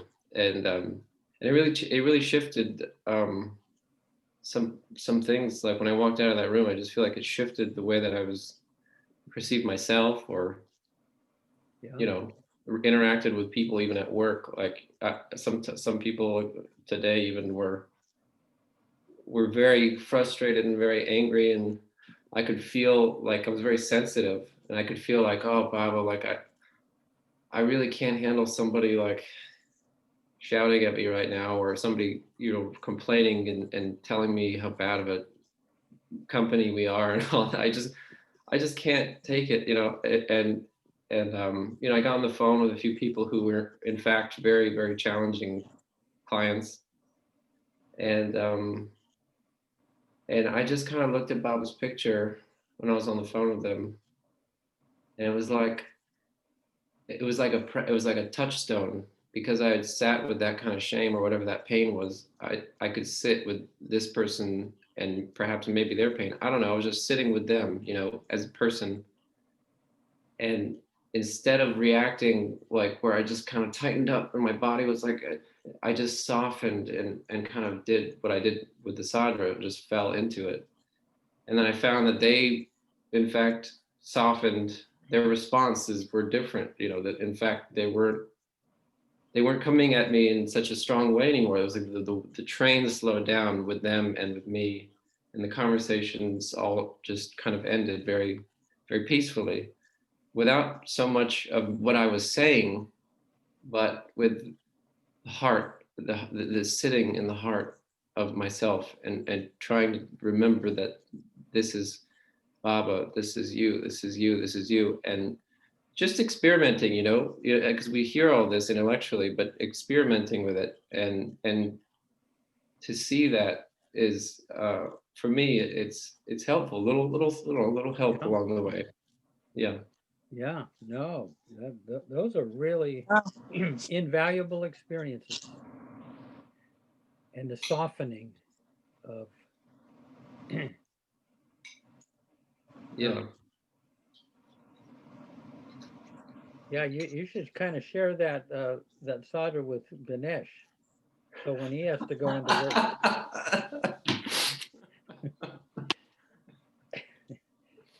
Come visit sometime, Ganesh. Anybody?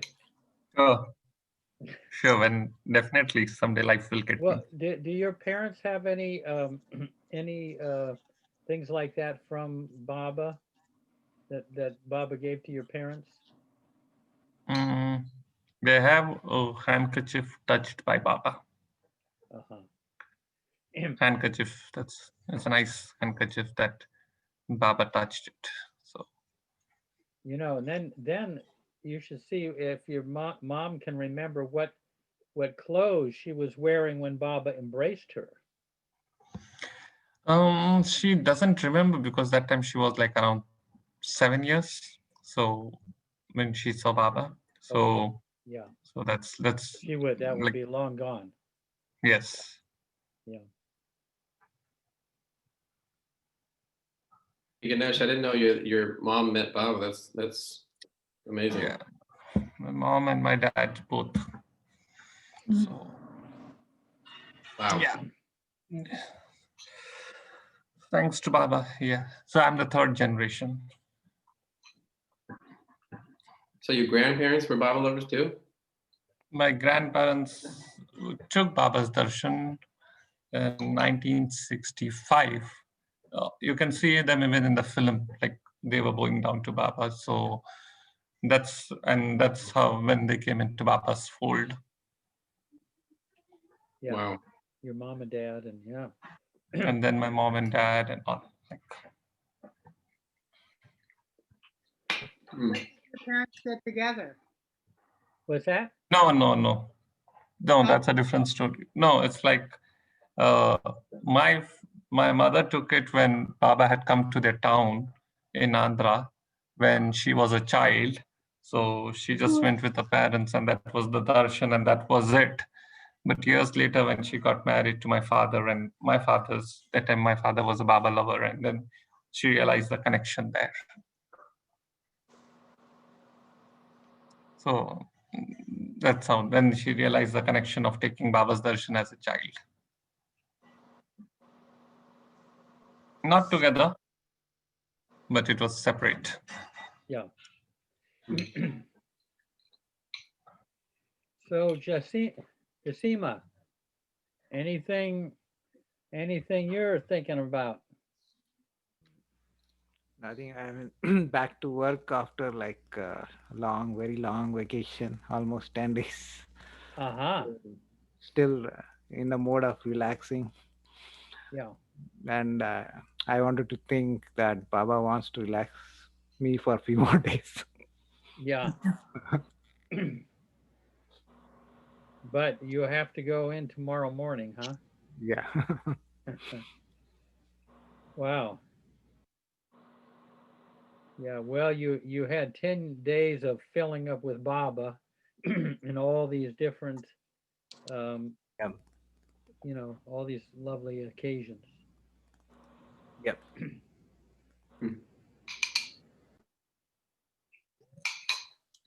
Ooh, what's that? What's that?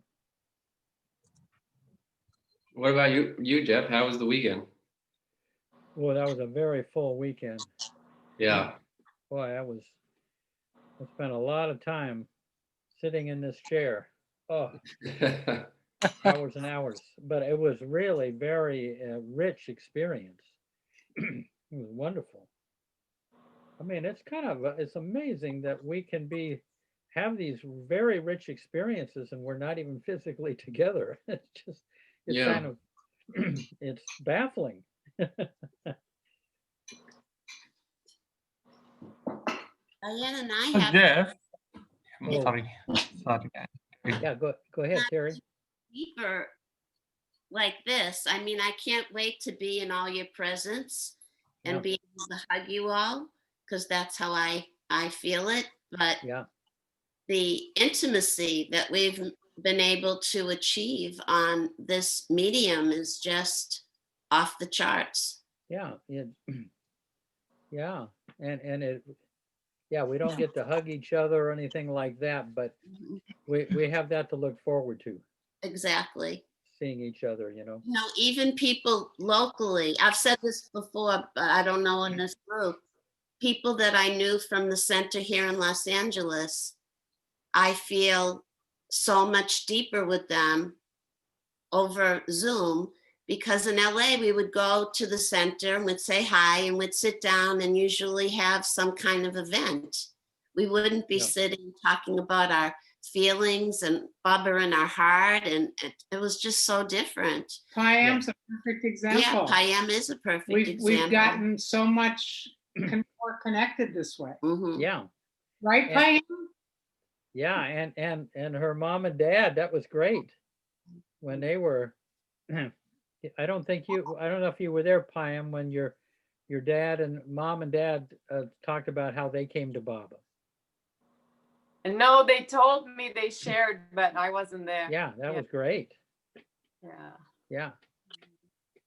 No. Have I met you before?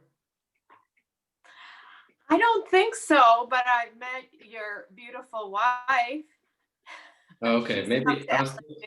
Yeah. Payam, you're down in the LA area. Yes, I'm in LA. Oh, LA. Okay, no, I haven't been to LA yet. Now, Marinaz, where do you live? I live in Santa Clara. Is that near? Santa Clara, Sunnyvale. San Jose. You know, if you know, you recognize Oh, any of those city? yeah, south of San Francisco. Yeah. Correct. Yeah. Yeah. Okay, I'm just trying to figure out where you were. Yeah. One of my sisters lived in Palo Alto. And Does she live? Does she live there? not now, Still? but No, she no, did. no. And what was interesting, Betty Lohman and my Yeah. sister knew each other, and their kids knew each other, which was, you know, kind of an interesting, you know, kind of an interesting so-called coincidence. Yeah. Is your sister a Baba lover? No, she wasn't, but I mean, she didn't have. I mean, she was open to Baba, but you know, it just didn't happen. But you know, when she went to college, when she was coming back, she went to Oberlin, and when she came back, she and this girlfriend of hers were driving, and they came to this town. I think it was in Oklahoma, and my sister knew the whole place. You know, I mean, she knew the whole town and everything. She knew that she'd lived there before. You know, totally a surprise. So she did believe that, you know, we we live more than just one lifetime, and that there is a ultimate goal we reach. You know, yeah. Well, let's see. So Jeff, Yeah. yeah, one thing that like what we were discussing today, just taking back to that conversation and everything.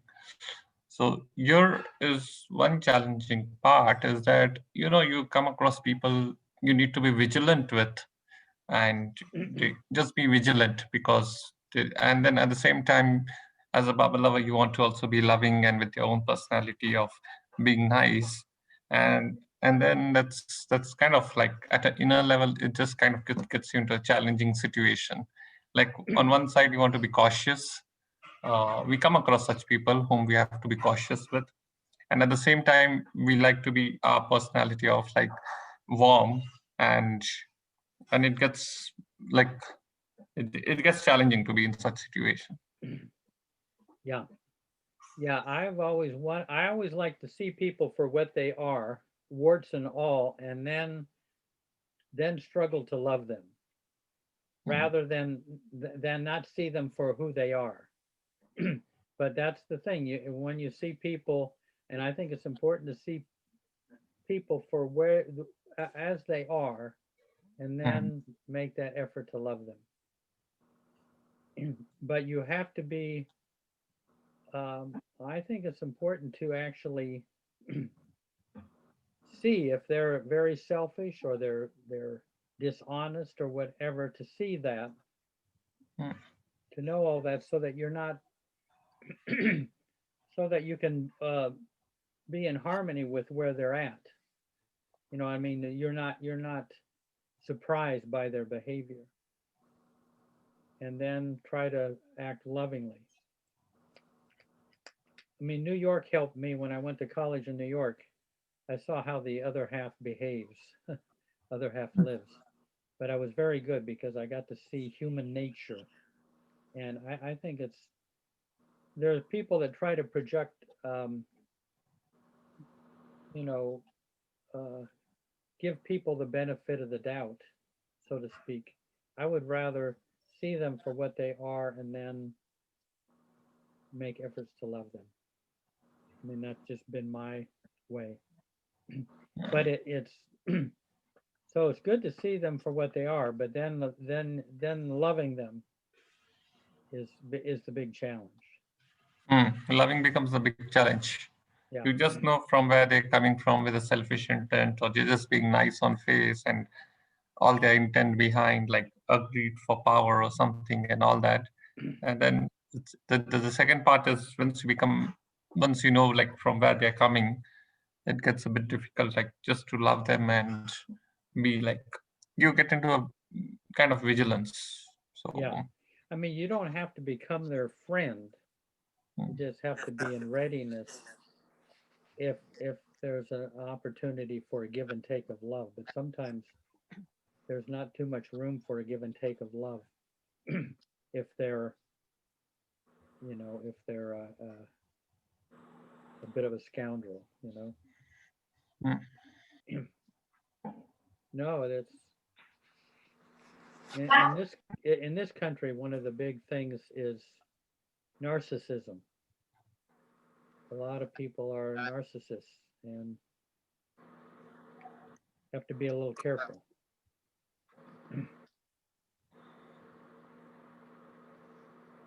I have a quick question, Jeff, if I may ask. Yeah. I know we're very late. It's already past Oh, midnight. yeah, that's right. Yeah. Okay. So maybe next time. No, go ahead. I'm wondering, where does attachment come from? We talk about loving, and I mean, this is something that I'm sort of becoming present to. That as the heart is opening more and more, and the more I operate from the heart space, you find yourself getting attached, and to the people who are with you on the path or in this journey, not necessarily a path. And I'm wondering, is there a possibility to make a clear distinction between the two and just love without any attachments or expectations? Well, I mean, ideally, if you can love without any strings attached, that's the best. I've always found for myself to love wholeheartedly, and you may have to suffer the disappointment that that person goes or dies or leaves or whatever, but the wholeheartedness they can't take away. You can turn that wholeheartedness to someone else or some other situation. I mean, I know I'm trying to think of, I've approached it differently. I mean, I kind of go kind of wholeheartedly about things, but there's a certain inherent detachment from that because the wholeheartedness is a spirit, and if the object is if you lose the object, you can turn that spirit to another object, or or you can turn it toward Baba, whatever. But I mean, wholeheartedness, there's a if you I think sometimes if you try to get detached without love, well, what can I say? I mean, it's like a struggle, when you love, you start caring, you become invested in them. Yeah. I reread about the monthly, and you see that they cared for Baba and Mera and, for each other. And I was there when Mara passed on, and the women really suffered a lot, and they're at the heart level. But of course they eventually adjusted to the fact that she was gone. But I mean, it wasn't like they were detached from Mara. I mean, Mani was just walking around just stunned.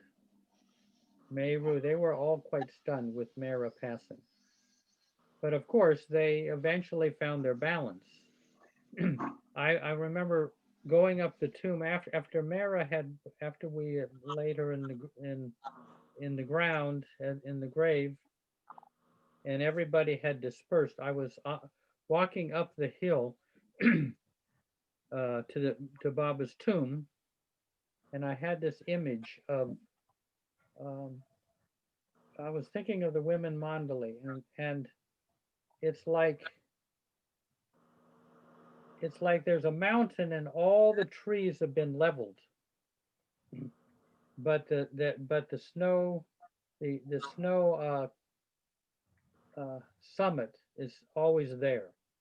In other words, their hearts were totally devastated with the passing of Mara, but at a soul level, they could always see all the trees and everything of the foothills were destroyed, like in a volcano, but the top of the mountain was always there. I don't know if I'm describing that well, but I realized that they saw the soul, even though they lost a very dear, the dear, one of the dearest of the dearest next to Baba was Mara. But I'm Thank so you. Priya, what I'm saying is that that's, there's the saying, it's better to have loved and lost than not to have loved at all. But you pay a price, I mean, it's a heartbreak, but that heartbreak deepens you. Hey, Jeff, Yeah. I wanted to share one last thing here if Yeah. I have time. It's Something I was reading in that book. He gives or he brings the ocean. God, I don't know. I can't remember the title. He gives the ocean. He He gives the gives the ocean. ocean. Yeah. He gives the ocean, and it was a small, very very small part where uh, Naju was talking about how she would look up and see Mira when Baba would kind of say like come, he has something to say, and he'd say something like, I'm gonna go on another tour or something, and she said she just remembers like looking up at Mara and like her eyes was just like filling with tears and like the expression of like pain on her face, but she like kept it to herself. But it was just the fact, just that he was leaving to go on a tour was enough to Yeah. like break her heart.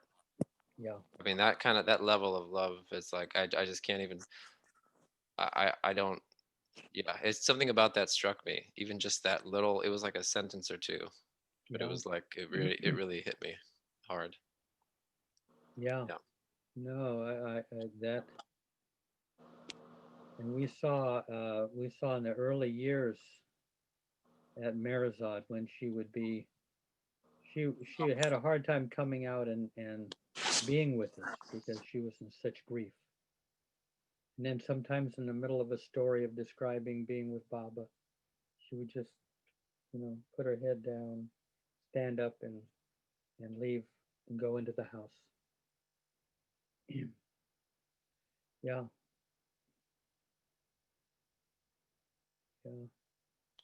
Well.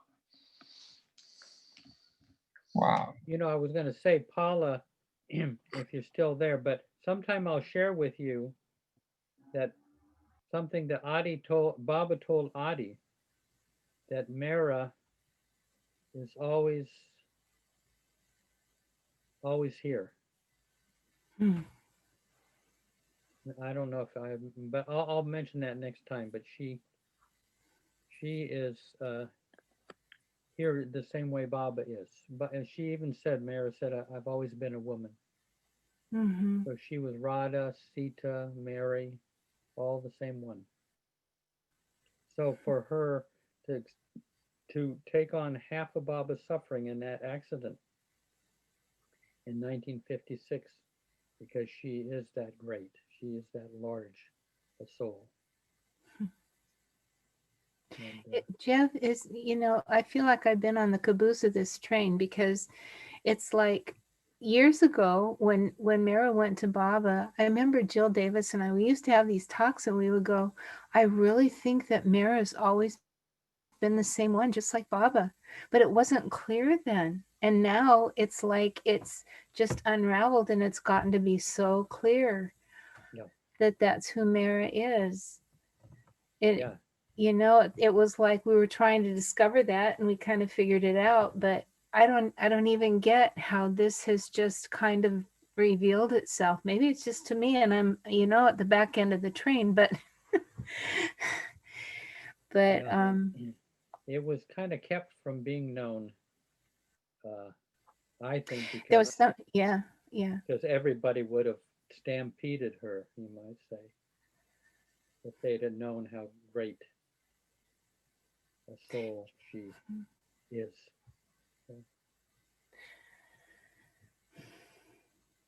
You know, Meru said, I know she really missed Mara, but somebody asked her if she missed Mara, and she said, I miss Baba.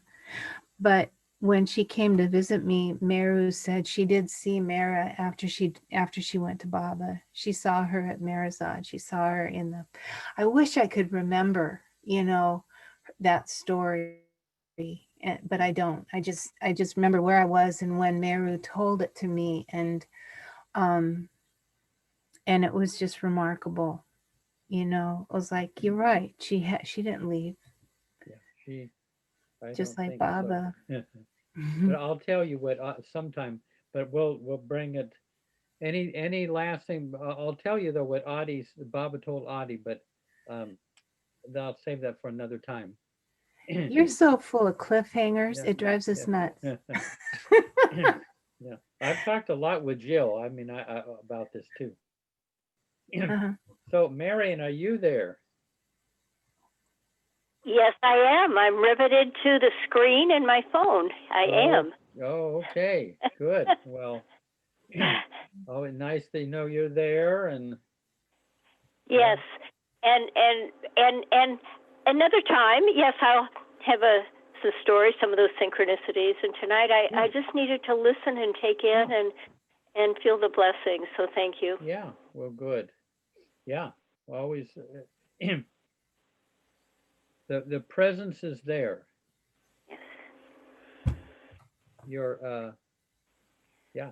And Jay's there. I mean, he's been there on the screen for a while. And Dinesh. There's Betty Lohman. Hi. I've been listening to you guys all night. I don't know how you keep your night hours. But we had our dinner and I'm doing dishes now. Did you hear? I heard about. I mentioned you. Yeah. And Your my sister. Yeah. Mary Jo Pricing, and I mean her last name was Pricing. Yeah. Pricing. I know Banks remembers her. Yeah. You know, I wonder if anybody ever discusses. I have a hard time balancing life and Zoom. So I make a very deliberate choice. Sad. So I don't see your things because I. Yeah. No, it's yeah, you are there a lot. Well, this has been wonderful though. It's really been nice to just be a fly on the wall and hear you guys and get my work done. Yeah. Well, so thank you. This is rare thank you, Betty. Any last thing?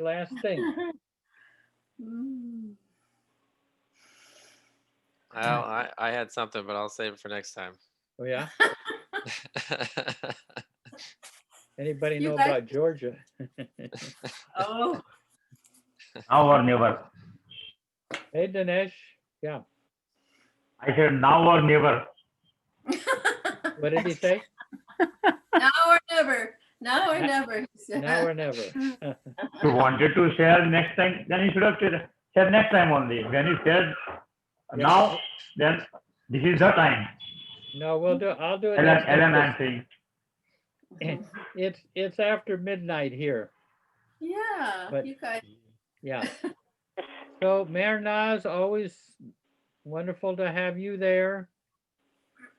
And thank you, Jeff. It's so great to hear you. Thank you, Jeff. Yeah.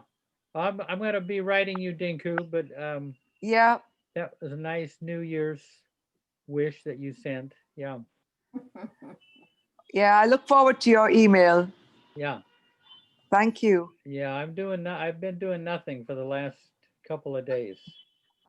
Oh, I'm glad to hear that. Except reading this book, the book, that in 10 years we'll get to India, the Blue Bus tours. And Jeff, I want a song from you next time. Okay, we'll see. Yeah. Okay. Alan, anything? No, it'll wait for next time. Okay, It's like a tier 3 drop. okay, good. Yeah. Well, much love all of you, and Diane and Terry, wonderful that you're going from Zoom to Zoom to Zoom, you know. I am. Love to Yeah. Glenn and Ken. Yeah. Thank you. Marcia. Okay, Yeah. Baba. Yeah. Jai Baba, everybody. Until next week. Jai Baba, everyone. Baba. Bye, everybody. Thank Have you, a good Jay. week. Good Thank you. night. Jai Baba. Good night. Good Night. night. Jai Baba, Jai Baba.